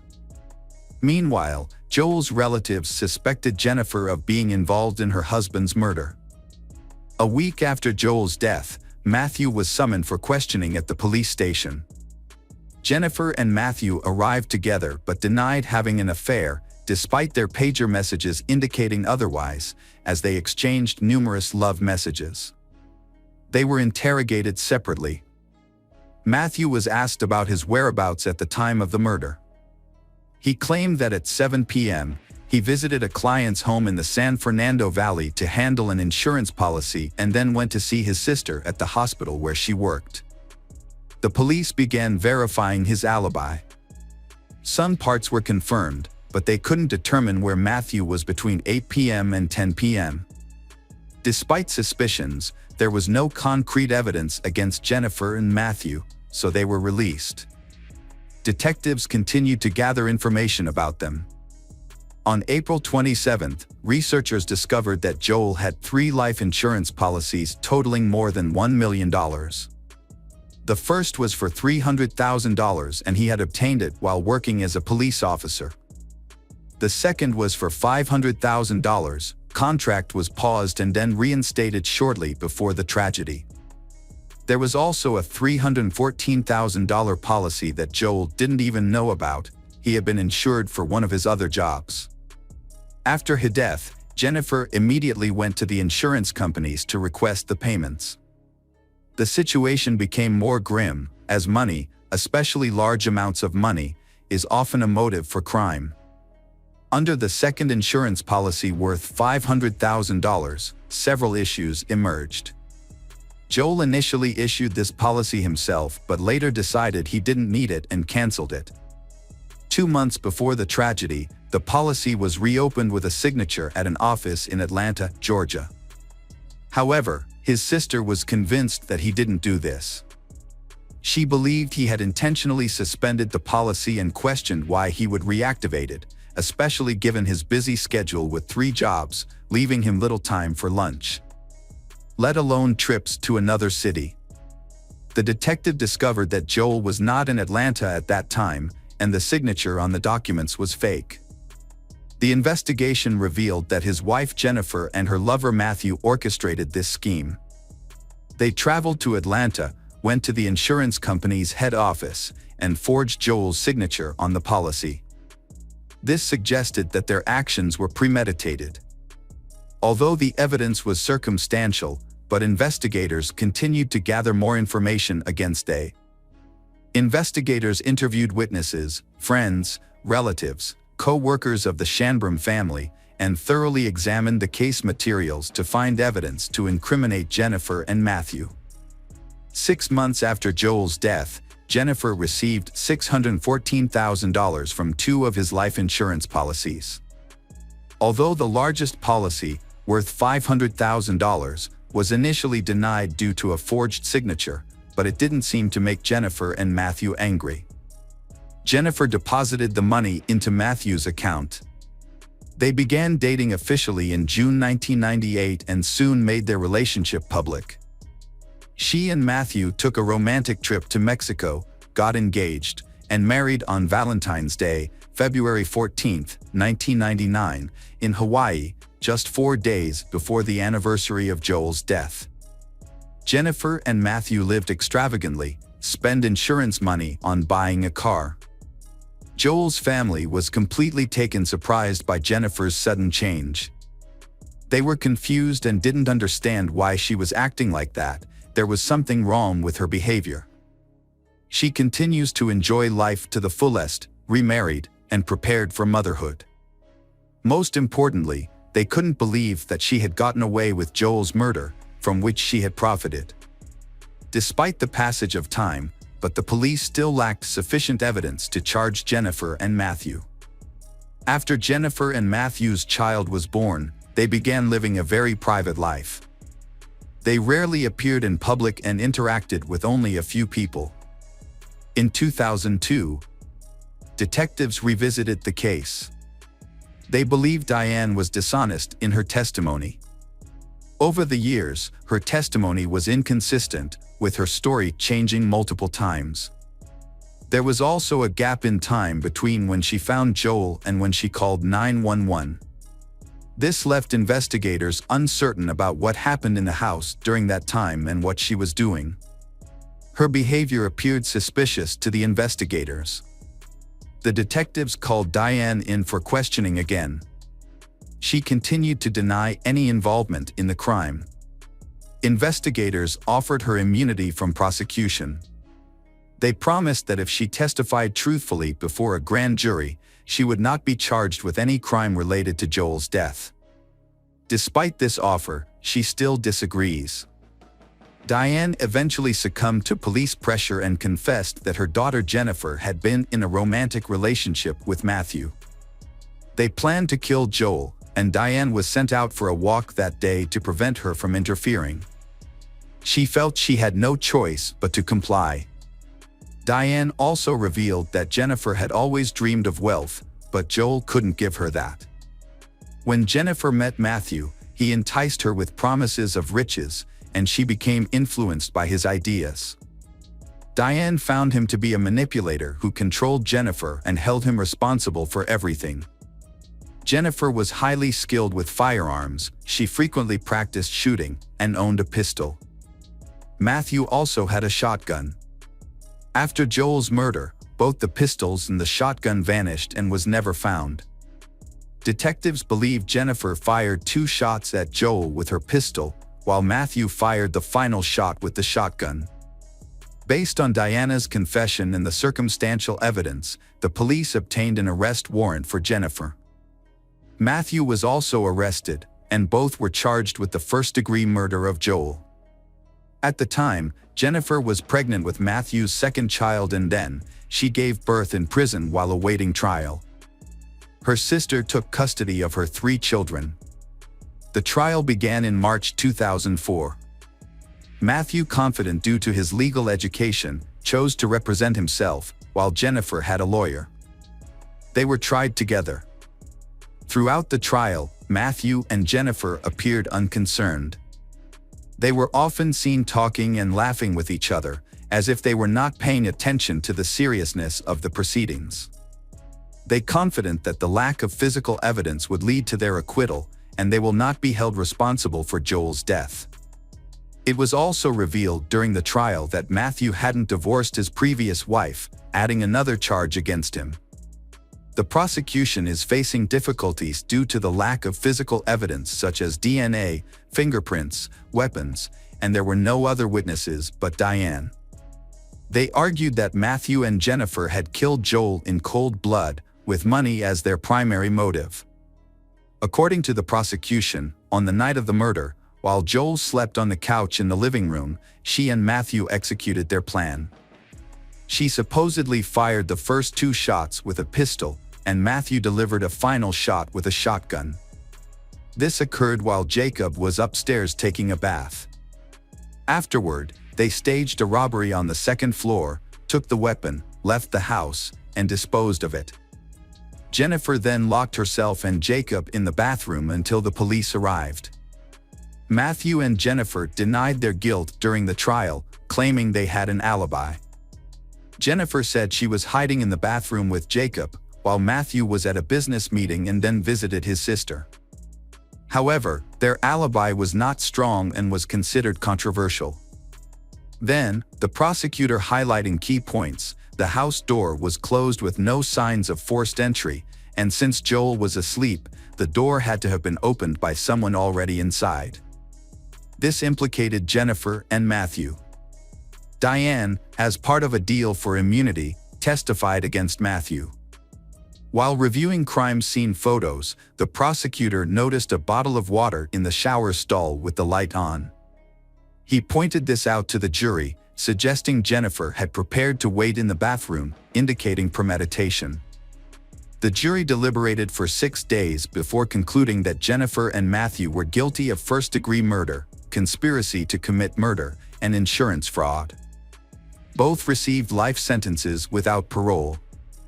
During sentencing, Matthew and Jennifer supported each other by holding hands and never divorced.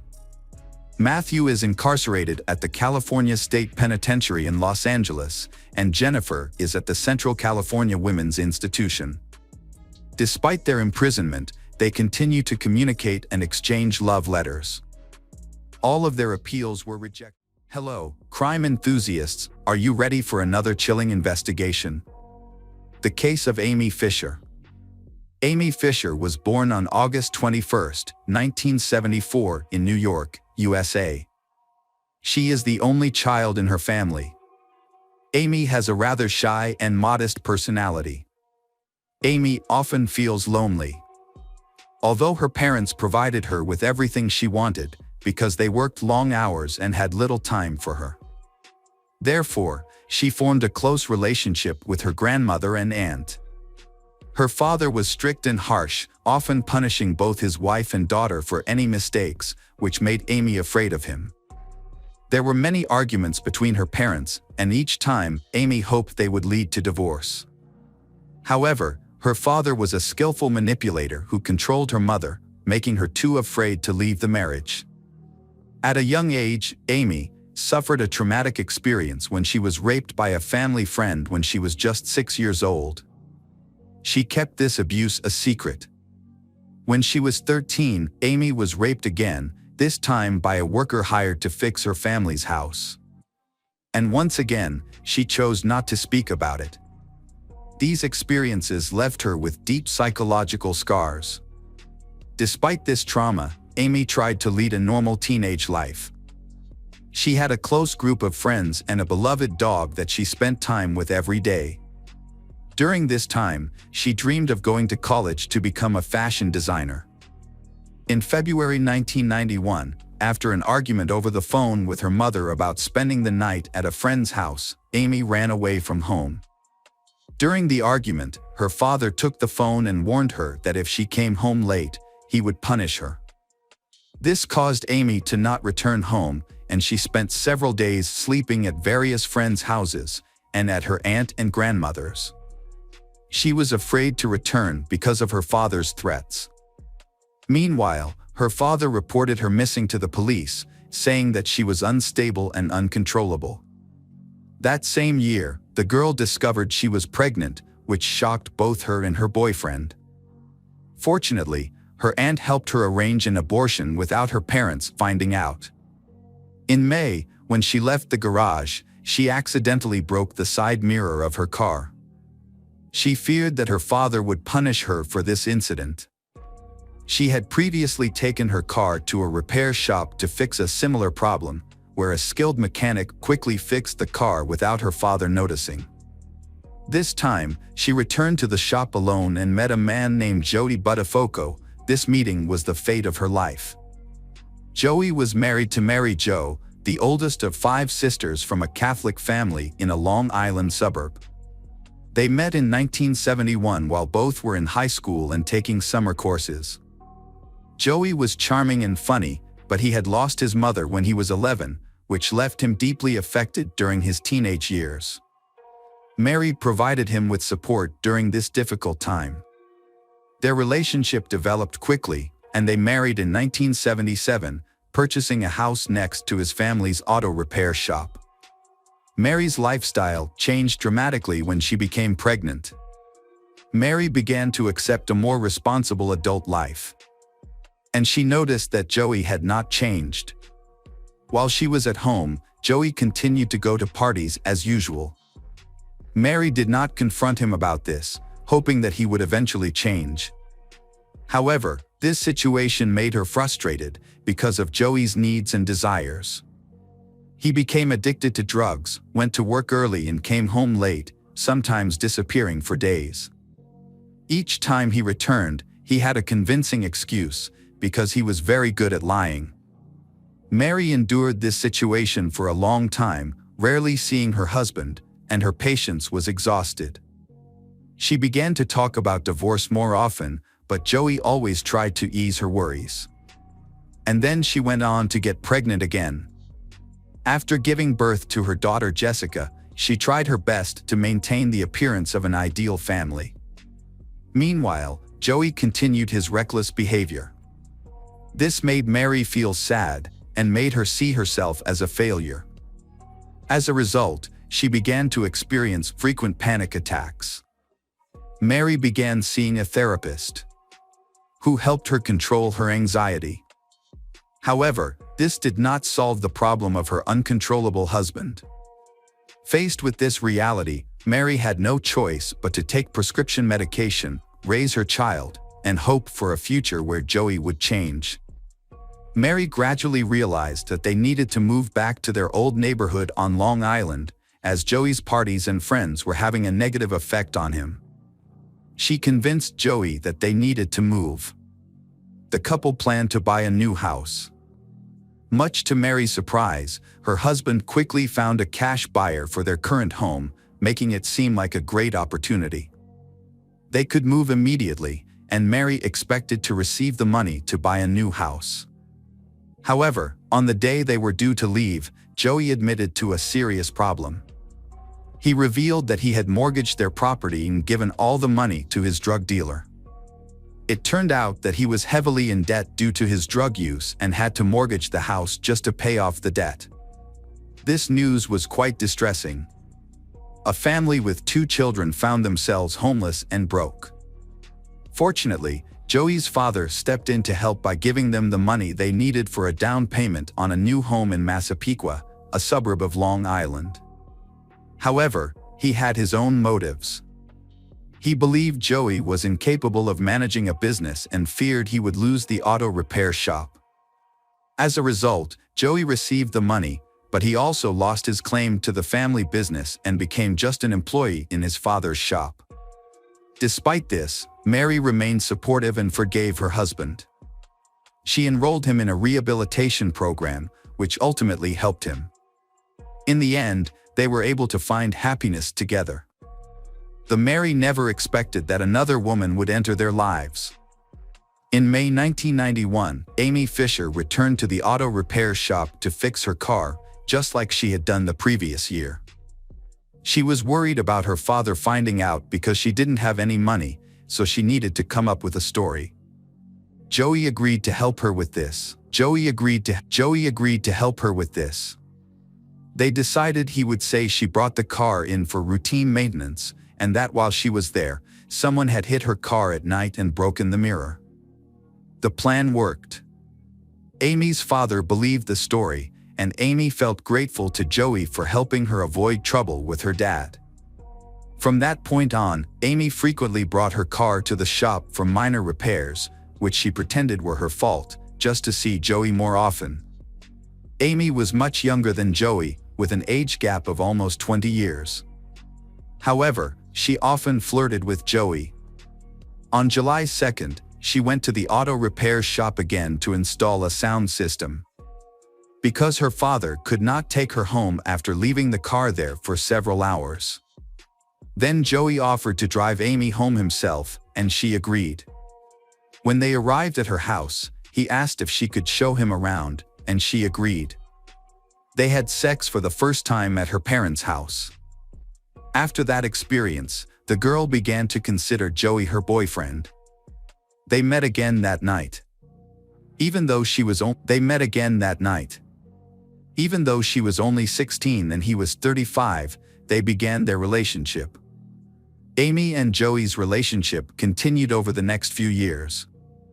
Amy would frequently visit Joey's auto repair shop, and they would meet at a motel and at her house. Joey seemed to be taking advantage of Amy's weaknesses. He knew about her troubled relationship with her father and realized how vulnerable she was. He began buying her expensive gifts and taking her out to dinner and on his boat. Amy was very fond of Joey, and their age difference did not bother her. Amy finally turned 17 on August 21, 1991. A month after her birthday, she approached Joey for financial help. By that time, Joey had lost his management position at the shop and could not give her the money she needed. Joey then suggested that she could make money by selling her body, and she agreed to become a call girl. Over time, Amy met other men, but her relationship with Joey continued. Their relationship was unhealthy, and it was clear that it would not end well. Just before the tragic events, Joey pressured her to cut ties with her aunt, one of the few supportive family members. Amy agreed and ended up without any support from her family. Amy urged Joey to leave his wife. However, Joey refused. Despite his relationship with Amy, Joey still loved Mary deeply and had no intention of leaving family. This revelation came as a significant shock to Amy. At the time, she decided to end all contact with him, but she struggled with her feelings and ultimately chose to stay in his life. During this time, Joey frequently expressed that his marriage was deteriorating. He mentioned having deep feelings for Amy and even mentioned wanting Mary dead. According to him, he had caught Mary cheating on him multiple times, and he described her behavior as unbearable, saying that she had tormented him throughout their marriage. Joey often made excuses for why he couldn't file for divorce, with the couple's children being the main reason. Amy believed him and felt sympathy for his situation. Over time, these lies began to influence Amy's thoughts, leading her to devise a murder plan. She intended for Mary to be shot, believing this would allow Joey to be free of his wife. Initially, Amy attempted to hire two of her classmates to carry out the murder, offering them $400 in sexual favors in return. However, her classmates eventually refused, causing her plan to fail. The situation changed dramatically when Amy started going to the gym and met the gym owner, Paul Meckley, a 30-year-old man. They began a romantic relationship. In addition, Amy regularly met 3 clients, providing them with intimate services. At this point, she decided to stop using the company's services and started seeing clients directly. She openly shared details of her life with Paul. Since he knew Joey well, Paul tried to convince Amy to end her relationship with Joey, who was married. When Joey finds out that Amy is dating someone else, he becomes anxious for fear of losing her. He tries to interfere with her new relationship. But all his efforts are unsuccessful. Meanwhile, Paul and Amy decide to get revenge on Joey. Their plan is to inform his wife, Mary, about Joey's affair. To carry out their plan, they hire a 21-year-old named Peter Gorgenti to drive Amy to Mary's house. They steal the license plate from a random car in town to use on Peter's car. On May 19, 1992, Amy went to school but did not intend to attend classes. Instead, she went straight to the nurse, saying she felt unwell, and was sent home. Peter was waiting for her in his car at the entrance. They switched the license plates and drove to the Mary family's house. At 11:30, Amy knocked on the door. At that moment, Mary was inside the house drawing by herself. When Mary opened the door, Amy asked her to step out onto the porch for an important conversation. Amy introduced herself using a fake name and told a story about Joey being in a relationship with her sister. However, Mary did not believe her. She thought her husband had stopped partying and had become a devoted family man. The Amy guest became very anxious. She felt frustrated by Mary's lack of trust. To prove her connection, she revealed a T-shirt with the logo of the auto repair shop where Joey worked. However, Mary still did not believe and rejected Amy's story. This led to a heated argument that lasted 15 minutes. The Amy tried every possible way to persuade the Mary that her husband was having an affair.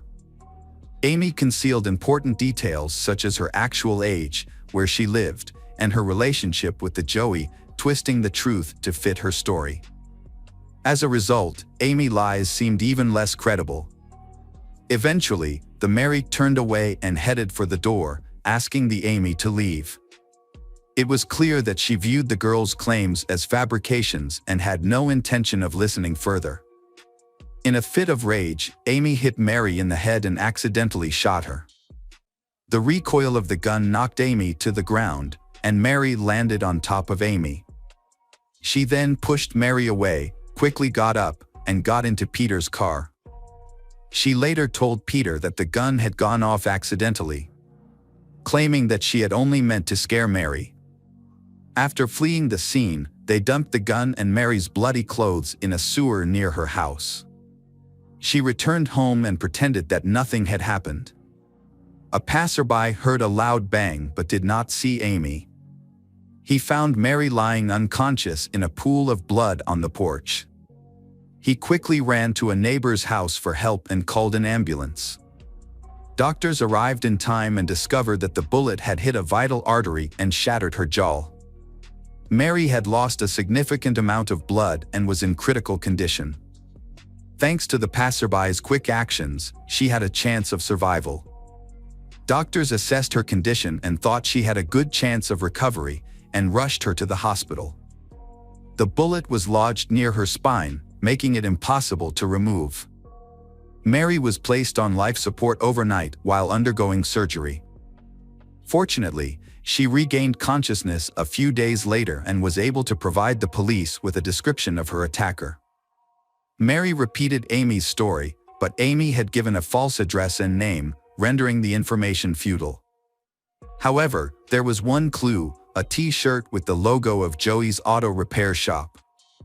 The police approached Joey for information.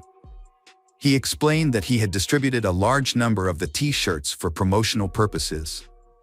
He also gave the police a photo of Amy, his mistress. Joey suspected her of being involved, which helped the police identify the attacker.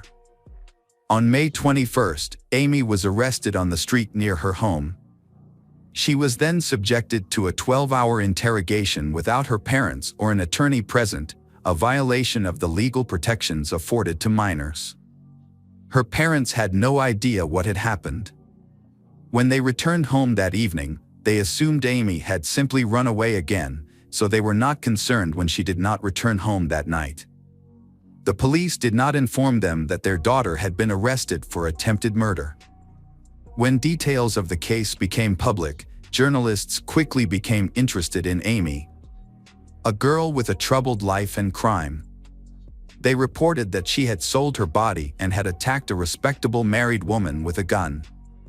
This caused public outrage and reporters searched for any information they could find. A video emerged showing Amy with another client. Weeks after her arrest, Amy had not confessed to any of the crimes. She was held on $2 million bail. Her story attracted a lot of attention. Amy to post bail and spend time at home while awaiting trial. However, the media attention severely harmed her reputation. Amy claimed that the illegal activities she was involved in were a result of Joey's influence, as he pressured her into selling her body at a young age. This became the central argument that her lawyers used in their defense strategy. Joey denied having an affair with Amy, but evidence emerged in the form of 13 receipts from a motel where he met Amy, confirming their secret involvement. Several motel employees confirmed frequent visits. During the court proceedings, Amy spoke against him, providing evidence linking his handwriting to the relationship. However, Joey maintained that the accusations were fabricated. Even Mary sided with him, refuting Amy's. While waiting for her trial, Amy focused on preparing for it. She spent all her money on bail, leaving her unable to pay her lawyer, who agreed to defend her for free. There were rumors that she was having an affair with her lawyer, who seemed to have feelings for her and even sent her gifts. On the advice of her attorney, she accepted a plea deal with the prosecution. With the weapon and motive, it would be difficult to argue that the gun went off accidentally. On September 23, 1992, after turning 18, she confessed to the accidental killing. Amy stated that she was angry with Mary because she refused to listen. When Mary turned away, Amy hit her in the head twice with the gun. After the second strike, the gun accidentally went off, injuring Mary. Amy maintained that she did not intend to kill Mary. It was an accident that she deeply regretted. Journalists discovered that Amy was involved in a romantic relationship with the gym's owner, Paul. He sought to capitalize on the situation by attracting media attention. Paul even installed a hidden camera in his gym to secretly film a personal conversation with Amy. Paul admitted he enjoyed the media attention and was eager to appear in news stories, as they paid well. With the money from this exposure, Paul planned to buy a Ferrari. Once Amy realized that even Paul was exploiting her, she attempted to take her own life again. Subsequently, she was required to undergo treatment in a psychiatric clinic, where she stayed for several months. On December 2, Amy appeared in court. Mary felt the plea deal was unfair because it allowed Amy to be released after only 2 years and 9 months, a punishment that seemed inadequate given the severity of the crime. Mary, who survived the attack, suffered partial facial paralysis and hearing loss in her right ear due to the bullet lodged in her spine. The injury left her in constant pain and with vision problems. Doctors warned that if the bullet had moved, she could have been completely paralyzed or even killed. When Amy was given the opportunity to speak, she apologized and blamed Joey for everything. She claimed that he knew about her plan to shoot his wife from the beginning and even encouraged her. Although Amy wants to bring Joey to justice, there is no evidence linking him to the crime. Amy later admitted that she intended to kill Mary. Several witnesses confirmed that Amy had mentioned wanting to kill Mary. The investigation found that the gun was functioning properly and could not have been fired randomly, given the trajectory and force of the bullet. In addition, it was suspected that Amy and her accomplice Peter had taken steps to prepare for this trip, such as changing the license plate and purchasing weapons. This suggested that they were planning a targeted attack. During the trial, Amy's hopes of serving only 2 years and 9 months in prison were dashed. Instead, she pleaded guilty to first-degree assault with aggravated circumstances and received a 15-year sentence. Peter Guagendi, who drove her to Mary's house, was arrested and charged with being an accessory to the crime and was sentenced to 6 months in prison. Joey appeared on several television shows with his wife to prove his innocence. They even went on a small press tour and appeared on various channels across the country. During this time, the prosecutor's office began to receive many calls from people who believed that Joey should also face legal consequences because they thought he was indirectly involved in the incident. The police could no longer ignore the accusations against Joey. The following April, Joey Buttafogo was arrested and charged with sex with a minor. Joey reached a plea deal with the prosecutor and admitted his guilt. As a result, he served only 6 months in prison and paid a $5,000 fine. He claimed he had been wrongly convicted, portraying himself as the victim of a deceitful schoolgirl. After pleading guilty, he ended up serving only 4 months in prison before being released. In 1995, Joey was arrested again in Los Angeles for soliciting prostitution. He claimed he was innocent and that the incident was staged. As a result, he served the last 75 days of his sentence. During this time, Mary fell into a severe depression and took medication to cope with the pain. After the family moved to Los Angeles, she became an alcoholic but later went to rehab, which improved her life. Amy's time in prison was difficult. She complained that she was raped by prison guards multiple times. Amy wanted to be transferred to another facility, but the prison authorities refused. In 1999, after serving 7 years in prison, Amy was granted early parole. During a meeting with the parole board, she tearfully confessed that the attack on her lover's wife was entirely her idea. Realizing her wrongdoing led to her release. Meanwhile, Mary discovered that her husband had been cheating on her multiple times. Unable to bear her husband's constant infidelity, she filed for divorce in 2003 after 26 years of marriage. At the same time, Joey was arrested for attempted insurance fraud involving his car. He never learned from his mistakes. He remarried and continued to live an eccentric lifestyle. After the divorce, Mary had facial surgery that allowed her to smile normally and partially regain her hearing. During this time, her children were very supportive. In 2009, she published a book about her life story. For years, she harbored resentment toward Amy for shooting her. However, during her rehabilitation, Mary realized that it was time to let go of the past and stop punishing herself. This realization led her to forgive Amy. In 2010, Mary remarried and moved to California, where she became a grandmother and enjoyed a peaceful life. After her release from prison, Amy moved to Florida and wrote 2 books about her life. She sought fame and money, even creating a false identity. Amy began working as a webcam model and adult film actress, frequently appearing on talk shows to share her experiences. After marrying a former New York police officer and having 3 children, her marriage ended in divorce in 2015. Their eldest son stayed with his father, while Amy returned to Long Island with her 2 younger children and lived with her mother for a time. During this time, she worked as a stripper in a strip club but eventually quit. She continued to work as a webcam model. Her ex-husband did not support this lifestyle. He suggested that Amy buy a smaller house, preferably in a remote area where she could remain anonymous and find a regular job and live more modestly. However, she refused his offer. Hi everyone, thanks for returning. Let's unravel another horrible case. The case of Linda Cooney. On June 28, 2011, at approximately 8:30 a.m., Linda Cooney called the Las Vegas police. She was in a panic, reporting that her son Kevin had been shot in the neck and needed immediate help. When police and an ambulance arrived at their home, they found Kevin Cooney, 30, lying on the living room floor, bleeding. They quickly provided him with medical assistance. When the police arrived at the crime scene, they found several unusual details. Ammunition and weapons were scattered across the floor, which was not typical.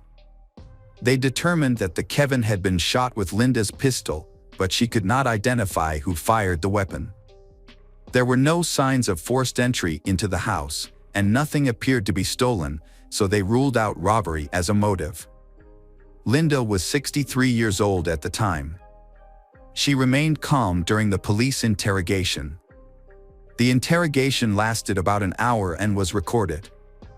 Linda insisted that she did not know who shot her son and denied any involvement, despite pressure from the police.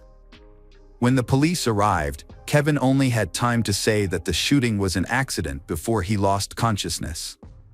He was rushed to the nearest medical center. Fortunately, Kevin survived, but his condition was serious and he would need a long time to recover. Linda's interrogation is ongoing. Police believe Kevin may have wanted to end his life. When Linda was questioned about this, she stated that he had tried to do so before. This situation required further investigation, and it was later revealed that there were more disturbing details involved in the case. During the investigation, it was discovered that a similar tragic shooting had occurred in the family 19 years earlier. Linda reported that Kevin had gone through a troubled adolescence, which had worsened after the death of his father. She informed the police that Kevin had repeatedly threatened to end his life. Even as an adult, Kevin continued to exhibit unstable behavior. Linda recounted an incident just hours before the shooting, at approximately 1 a.m. on June 28, 2011, when Kevin attacked her after an argument. He suddenly turned a corner and struck her in the chest, knocking her to the floor. She showed the police a large bruise as evidence of the attack, saying that Kevin had expressed a desire to kill her. After the fight, Linda went to bed. At the time, only Linda and Kevin were home, as her youngest son was away on a business trip. The conflict with Kevin began because of his relationship with a girl named Karina Taylor. Linda described Kevin as emotionally unstable and Karina as unpredictable, which led to frequent arguments. She said that these conflicts were common and that she was used to them. The next morning, Linda woke up and went to the kitchen to get a glass of water. In the living room, she found Kevin lying on the floor with a gunshot wound. He was still alive.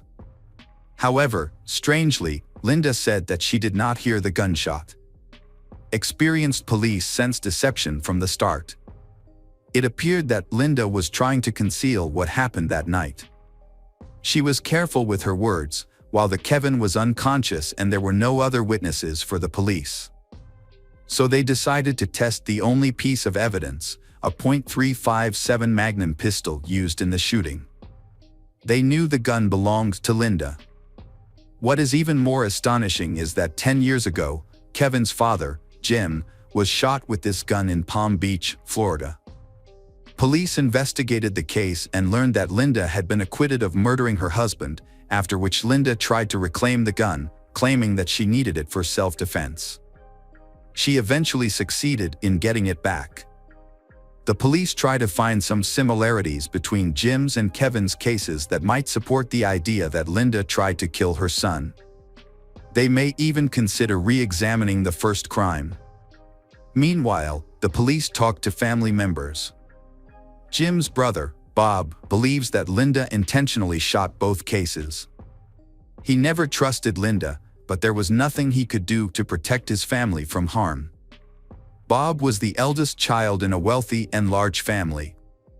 As Jim grew up, he became a successful lawyer and made a good living.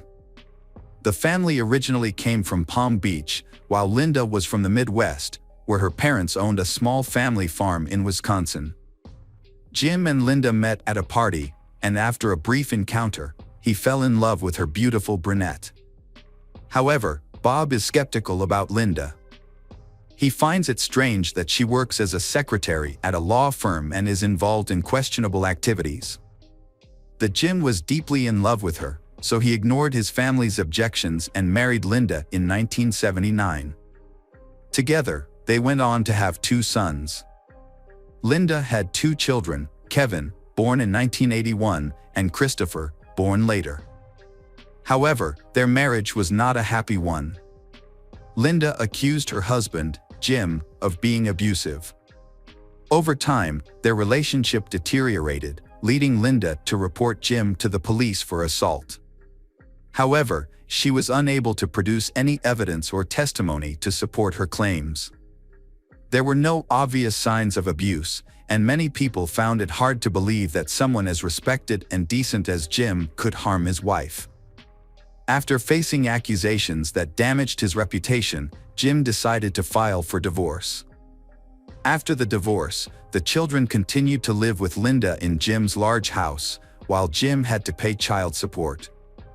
However, Linda was still unhappy and tried to get more money out of Jim.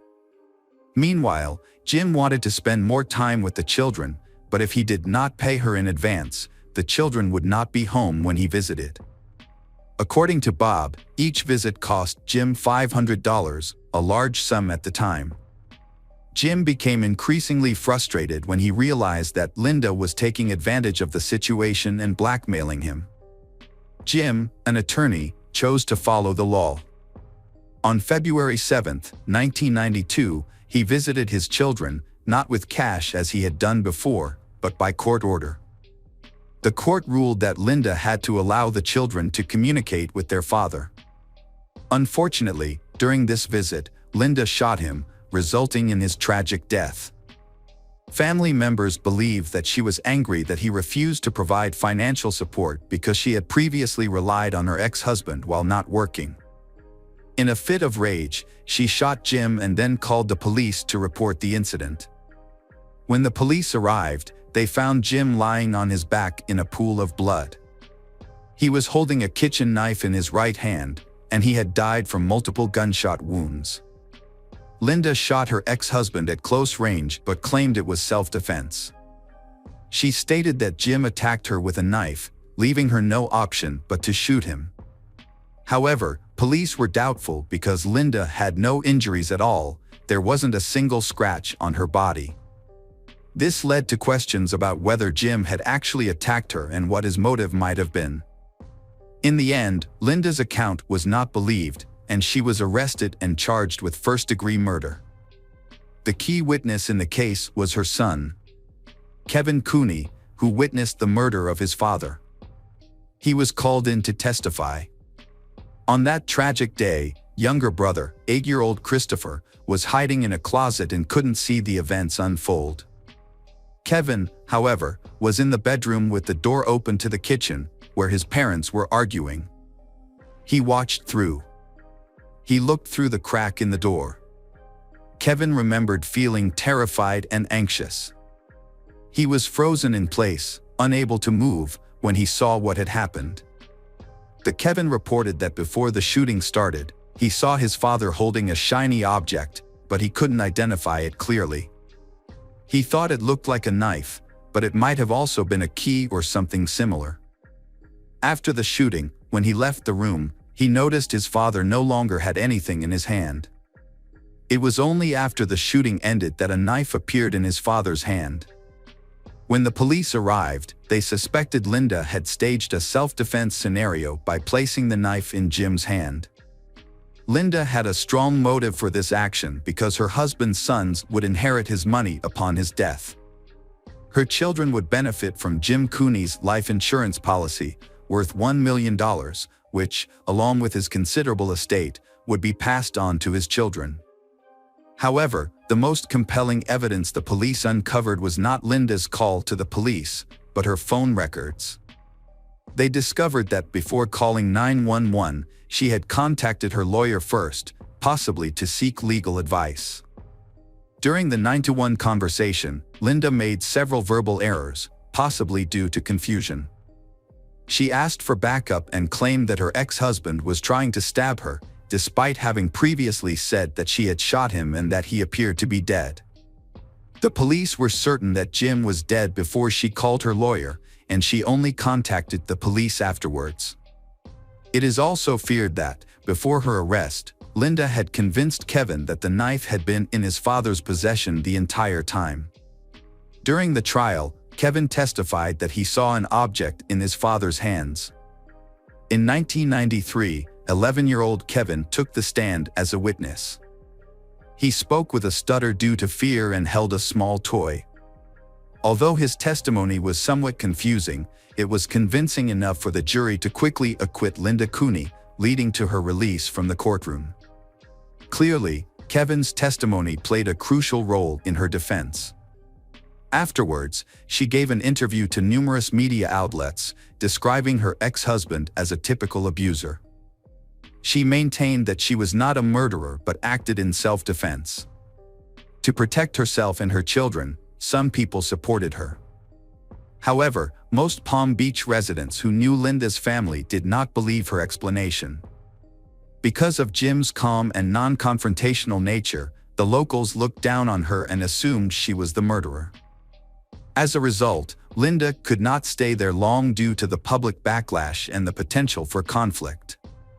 After receiving financial support, she packed her children and moved to Las Vegas. She wanted to start a new life somewhere where no one would recognize her. 2 decades later, the heartbreaking incident occurred again. It involved the same .357 Magnum pistol that was used to shoot the family's father, Jim. Kevin Cooney is now recovering in the hospital. Initially, he was unconscious and partially paralyzed. He was unable to provide a clear account of the events of that tragic night. When Kevin woke up in the hospital 3 days later, his first words were, "No, Mom, I'm afraid of Mom." Mom shot on. He immediately told several nurses about this and seemed genuinely scared. It was clear he feared that his mother would come back to harm him again. His statements were serious, indicating that he was not joking. Kevin's girlfriend, Karina Taylor, was not surprised by his words. She said she lived in fear of his mother during their 2-year relationship. Their relationship began in 2009. Karina stated that Kevin had a constant fear of his mother, who reacted harshly whenever he had a girlfriend. Linda had previously frightened off all of Kevin's girlfriends, but Karina was determined and not intimidated by Kevin's mother's angry expressions. From their initial interactions, Karina developed a negative view of Linda, finding her to be erratic and aggressive. Linda bluntly tells Karina that Karina's family will never accept her and advises her to stay away from Kevin. And Linda ominously implies that she always carries a gun for self-defense. This makes Karina realize that it is best not to confront Linda, causing her to secretly meet Kevin out of fear for her safety. Kevin's previous girlfriends share similar concerns. 1. Clarita Candle believes Kevin's mother is a serious threat, as Linda has threatened her life. Kevin often finds himself caught in the middle, desperately trying to protect his relationships, which are constantly sabotaged by his mother's behavior. Kevin really wants a future with family and children. But at the age of 30, his mother disapproves of his wishes. One day, his ex-girlfriend Clarita receives an unexpected call from Linda, who has found out her phone number. Linda rudely begins to interrogate Clarita about her life, using vulgar language and accusing her of only being after Kevin's money. This confrontation escalates into a series of unpleasant encounters, where Linda openly insults and threatens Clarita. Although Kevin and Clarita's relationship is short-lived, Clarita constantly feels uncomfortable and believes that Linda is stalking her. Eventually, the stress becomes too much, and she decides to break up with Kevin to find peace.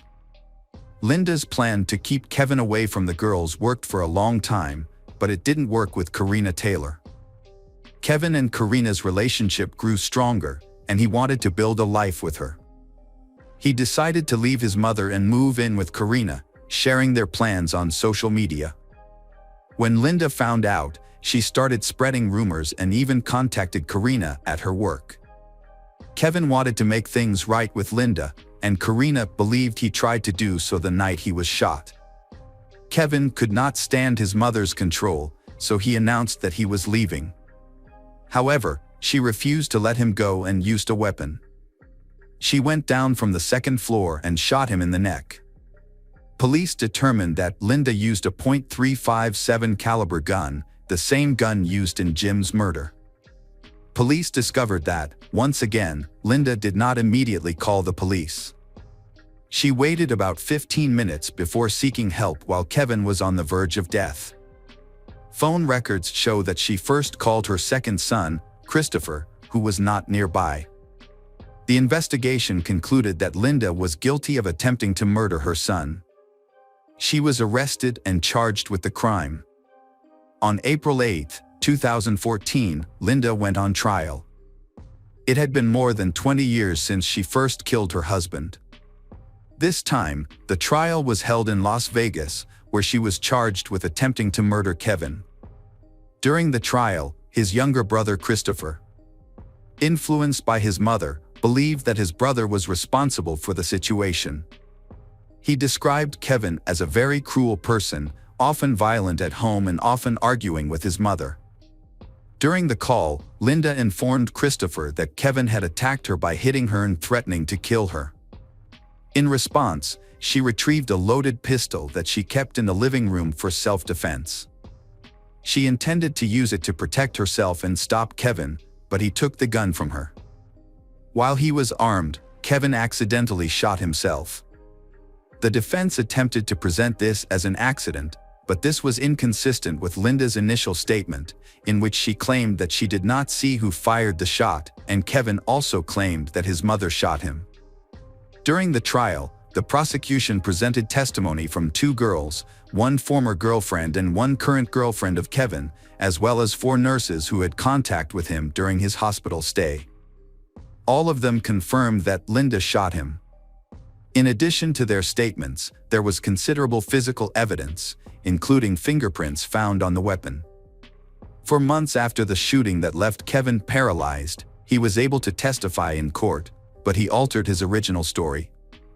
He now claimed that there had been an argument between them that night, insisting that he attacked Linda first. The Kevin did not hold Linda responsible for the incident, referring to it as self-defense or an accident. He had expressed similar sentiments when speaking to the police at the hospital. It seemed he was worried about not surviving, so he wanted to ensure his mother wouldn't go to prison after he passed away.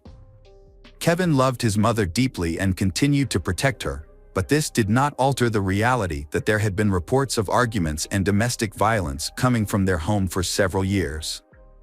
Kevin's message, originally seen as a warning to his girlfriend about Linda. It was clear that Linda had total control over her children's relationships. She chose not only who they could date but also who their friends would be. She managed Kevin's mobile phone, preventing him from talking to girls, and did the same with Christopher. The Kevin's and Christopher personal lives were completely controlled. They didn't even have doors on their rooms.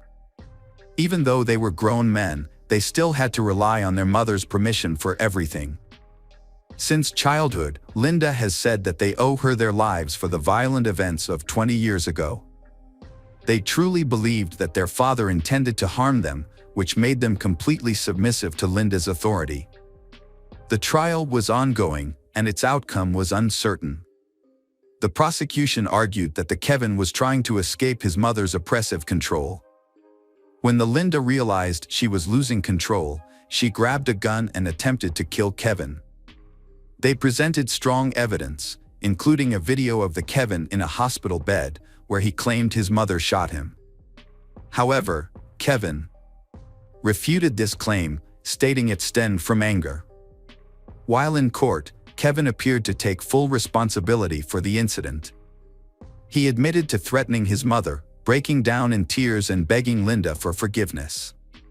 The prosecutor accused Linda of being completely controlling and manipulating her sons, but Kevin insisted that he was in charge and made his own decisions. He also admitted to using violence if his mother did not comply. However, this is hard to believe given the testimony of his former girlfriends, who reported that Linda did not allow her sons to pursue personal relationships and maintain tight control over their lives. Medical center staff supported the prosecution's account. They stated that Kevin was extremely agitated and appeared genuinely afraid that his mother was coming to kill him. All 4 nurses who examined him there reported that Kevin admitted that his mother had threatened and tried to kill him. Kevin was then called to testify again. The same events from Linda's first trial 20 years ago were repeated, raising suspicions that Kevin might be able to keep his mother out of jail again. However, this time, Kevin testified that the gun was pointed down when the shot was fired, contradicting his previous testimony to the prosecution. He later testified that the barrel was pointed up when he tried to take the gun away. Everyone noticed these inconsistencies in his testimony. Despite everything, Kevin still hoped that his mother would not go to jail. The prosecutor's office claimed that Kevin was biased because of his feelings for his mother, which they said affected his testimony. The jury returned a verdict in less than an hour. This time, the jury found Linda Cooney, 65, guilty of attempted murder. She was also convicted of assault with a deadly weapon, menacing, and stalking her son. At the final hearing where the verdict was announced, Bob, the brother of Jim, the first victim, spoke up. He stated that Linda had repeatedly harassed and threatened his family, ultimately taking away a loved one from them. He warned that if Linda was released from prison, those close to her would be in danger again. Kevin did not attend the sentencing but submitted a note stating that he took responsibility for these tragic events. In her defense, Linda stated that she had worked hard for years to provide for her children and meet their basic needs. However, she also believed that Kevin had inherited mental health issues from Jim, which contributed to his aggression that night. The court sentenced Linda Cooney to 40 years in prison, with the possibility of parole after 13 years. Jim's family was unhappy with the sentence, believing it was unfair. Hello again, true crime fans, we've got another mysterious case to explore. The case of Hannah Payne. On the evening of May 7, 2019, a major traffic jam occurred on the road near Hartsfield-Jackson International Airport in Atlanta, Georgia. At the same time, a truck carrying batteries caught fire on nearby I-285, causing several access points to be closed. This caused frustration and anger among many motorists. Terry Robinson, a correctional officer in Georgia who was off duty, was driving on Clark Howell Highway when he saw a red pickup truck run a red light. The truck nearly collided with a black SUV before crashing straight into a semi-truck. The semi-truck driver, Stanley Kimball, managed to escape his cab without injury, as did the SUV driver, Hannah Payne, who was unhurt and pulled over to the side of the road. Terry and 21-year-old Hannah both called 911 to report the accident. After the crash, Kenneth's pickup truck began to smoke from a fuel leak, and he initially appeared uninjured. He got out of the truck and walked around it, presumably trying to assess the damage. After waiting 20 minutes without seeing the police arrive, Terry became concerned about Kenneth's actions. Despite the significant damage to his truck, Kenneth was able to start it and drive away from the scene. Terry then asked Hannah to take a photo of Kenneth's truck's license plate. Hannah Payne, the young driver of the SUV, quickly got behind the wheel and pursued Kenneth. While driving, she called 911 again to report that the man involved in the accident might be drunk. She mentioned her intention to catch up with him to take a picture of his license plate. The police urged her to stop the chase and put her safety first, but Hannah was determined to follow him. She caught up with Kenneth and gave the police his car details. Despite this, she continued the chase, telling the police that she could not let a drunk driver cause another accident and refused to return to the scene of the original accident. Hannah then parked her SUV on the street at the intersection of Forest Peak and Road, about a mile from the accident site. After stopping the car, Hannah got out and walked toward Kenneth's pickup truck. She approached the driver's side door while recording their conversation on her phone. During their argument, her phone fell to the ground. In a moment of extreme tension, Hannah pulled out her registered handgun and shot Kenneth. She then picked up the phone and called 911 again, claiming that Kenneth pulled the trigger while she was holding the gun. She asked the police to come quickly. Police Ritchie of the Clayton County Sheriff's Department arrived on the scene and heard bystanders shouting that a woman next to an SUV had just shot a man during an argument. Hannah's black shirt was torn, and she changed into a pink hoodie while waiting for police. She quickly handed her gun to the police while they attempted to pull Kenneth out of the car and administer first aid. Hannah began talking to witnesses to their fight, hoping they would stay and tell police that Kenneth had attacked her and opened fire. Kenneth was rushed to hospital by ambulance, but sadly he could not be saved. Meanwhile, Hannah was placed in the back seat of a police car. Police then began investigating the incident on the busy rush-hour road. Many witnesses saw what happened from different angles, and they provided the police with the information they needed. Hannah was quick to share her account of how the shot was fired. Hannah had been working in property management since graduating high school. Her job involved leasing properties, showing them to potential tenants, and collecting rent. In this role, she frequently met with strangers, sometimes in vacant buildings, and often handled large amounts of cash. This was her rationale for carrying a gun. In Georgia, residents can obtain a permit to carry a firearm only at the age of 21, which Hannah was at the time of the incident. Kenneth was 62 years old when he was killed. The truck he was driving belonged to his father. And inside, police discovered various tools and items he used as a mechanic. Police also found a set of needles and syringes for injecting insulin, which was crucial since witness accounts suggested he might have had diabetes or was experiencing insulin shock. The Clayton County Medical Examiner could not determine Kenneth's blood sugar level at the time of the accident because it naturally decreases after death.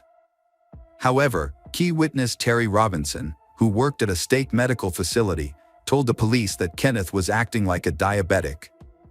Terry did not think Kenneth was drunk, but was convinced that Kenneth was diabetic and needed urgent medical attention. Kenneth's wife, Christine, later supported this diagnosis, saying she believed he had suffered an acute diabetic attack and may have been trying to drive himself to Southern Regional Medical Center when the accident occurred. She asserted that her husband would not have simply left the scene and was actually trying to get to the hospital. A few hours after the incident, Hannah spoke with police from Clayton County. She recounted the accident on Clark Hole Highway that led her to chase the suspect.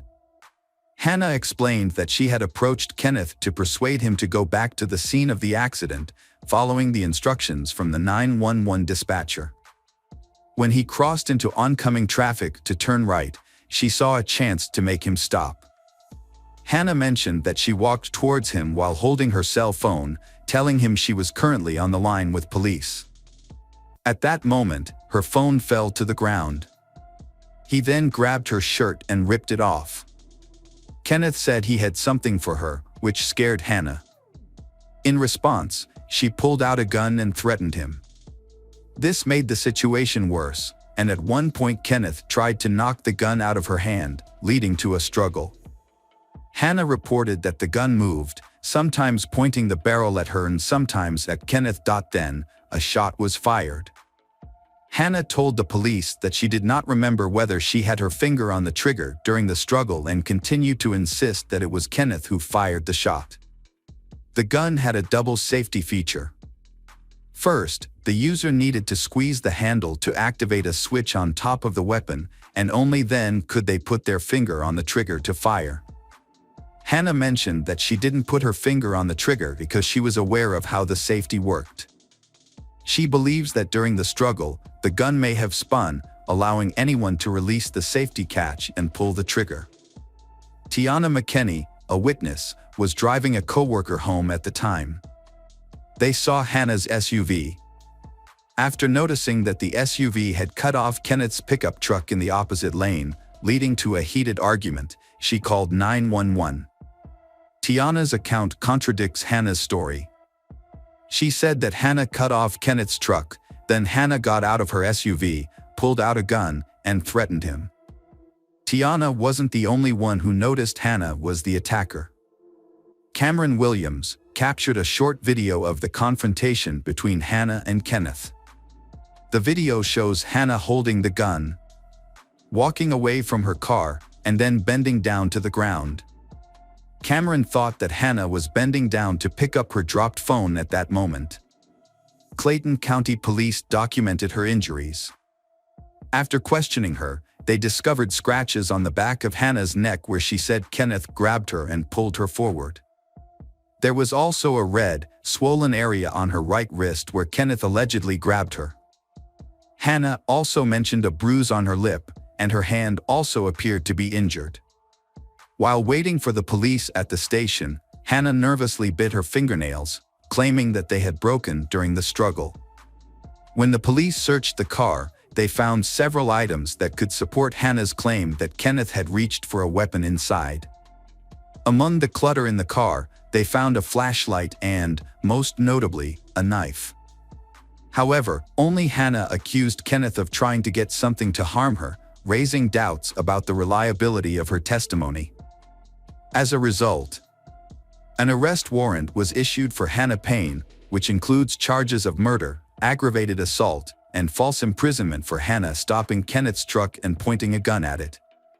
She also faces a charge of possession of a weapon during the commission of a crime, which could result in a life sentence with an additional 10 years in prison.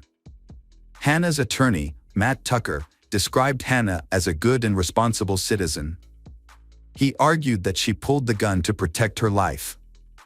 Furthermore, he said that the state intentionally altered 911 recordings from the incident to remove portions of the audio that could support Hannah's testimony.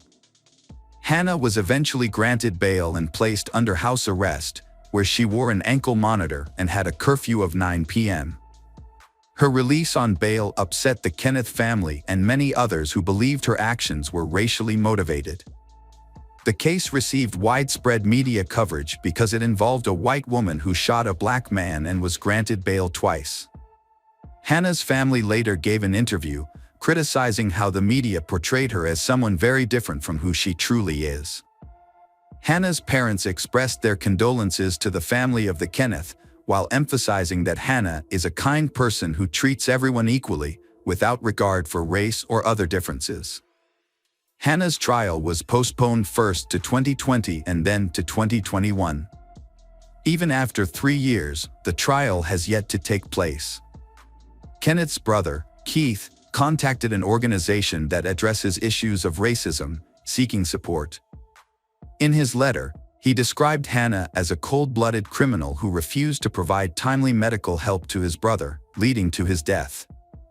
The accusation quickly went viral on social media.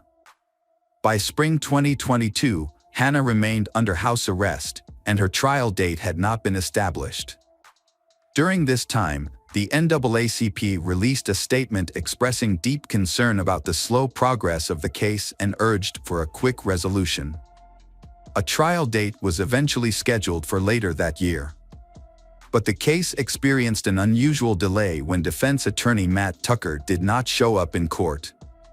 The judge remarked that this was not the first time she had issues with this lawyer, so she canceled the hearing and announced her intention to file a complaint against him with the Bar Association.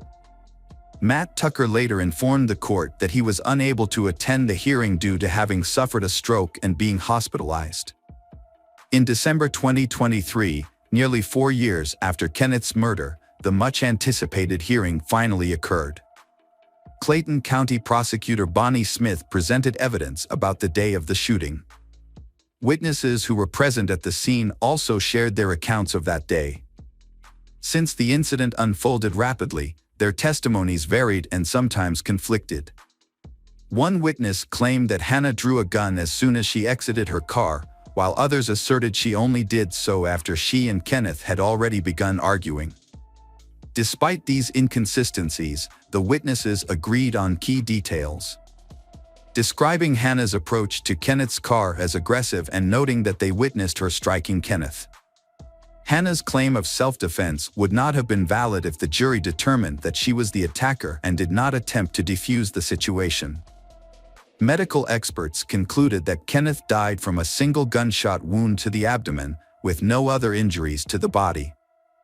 During the trial, Hannah defended herself by explaining that she believed she was following proper procedure when Terry Robinson, the main witness to the first incident, asked her to take a photo of Kenneth's license plate. Terry stated that he did not instruct Hannah to follow Kenneth. However, Hannah reported that she observed Terry waving his hand at her multiple times, as if signaling her to follow Kenneth's car and photograph his license plates. Witnesses described Hannah's driving as aggressive, noting that she nearly collided with another vehicle during the pursuit and created a dangerous situation by stopping in front of a red pickup truck. After the incident, Hannah shared with the jury a story similar to what she told the police. She said that when she approached Kenneth to ask him to return to the scene of the original accident, he grabbed her and refused to let go. She emphasized that the moment Kenneth hit the gas and crashed into her car, she felt extremely scared. The prosecution asked why Hannah ignored police instructions to stop chasing Kenneth and return to the scene of the original accident. Hannah replied that she could not remember that moment because it had happened 4 years ago. The prosecution reiterated that the Kenneth did not know Hannah and was not obliged to follow her directives. After reviewing all the evidence, the jury took about 2 hours to deliberate and subsequently found Hannah Payne guilty of all charges, including premeditated murder. Hannah was sentenced to life in prison with the possibility of parole after 43 years.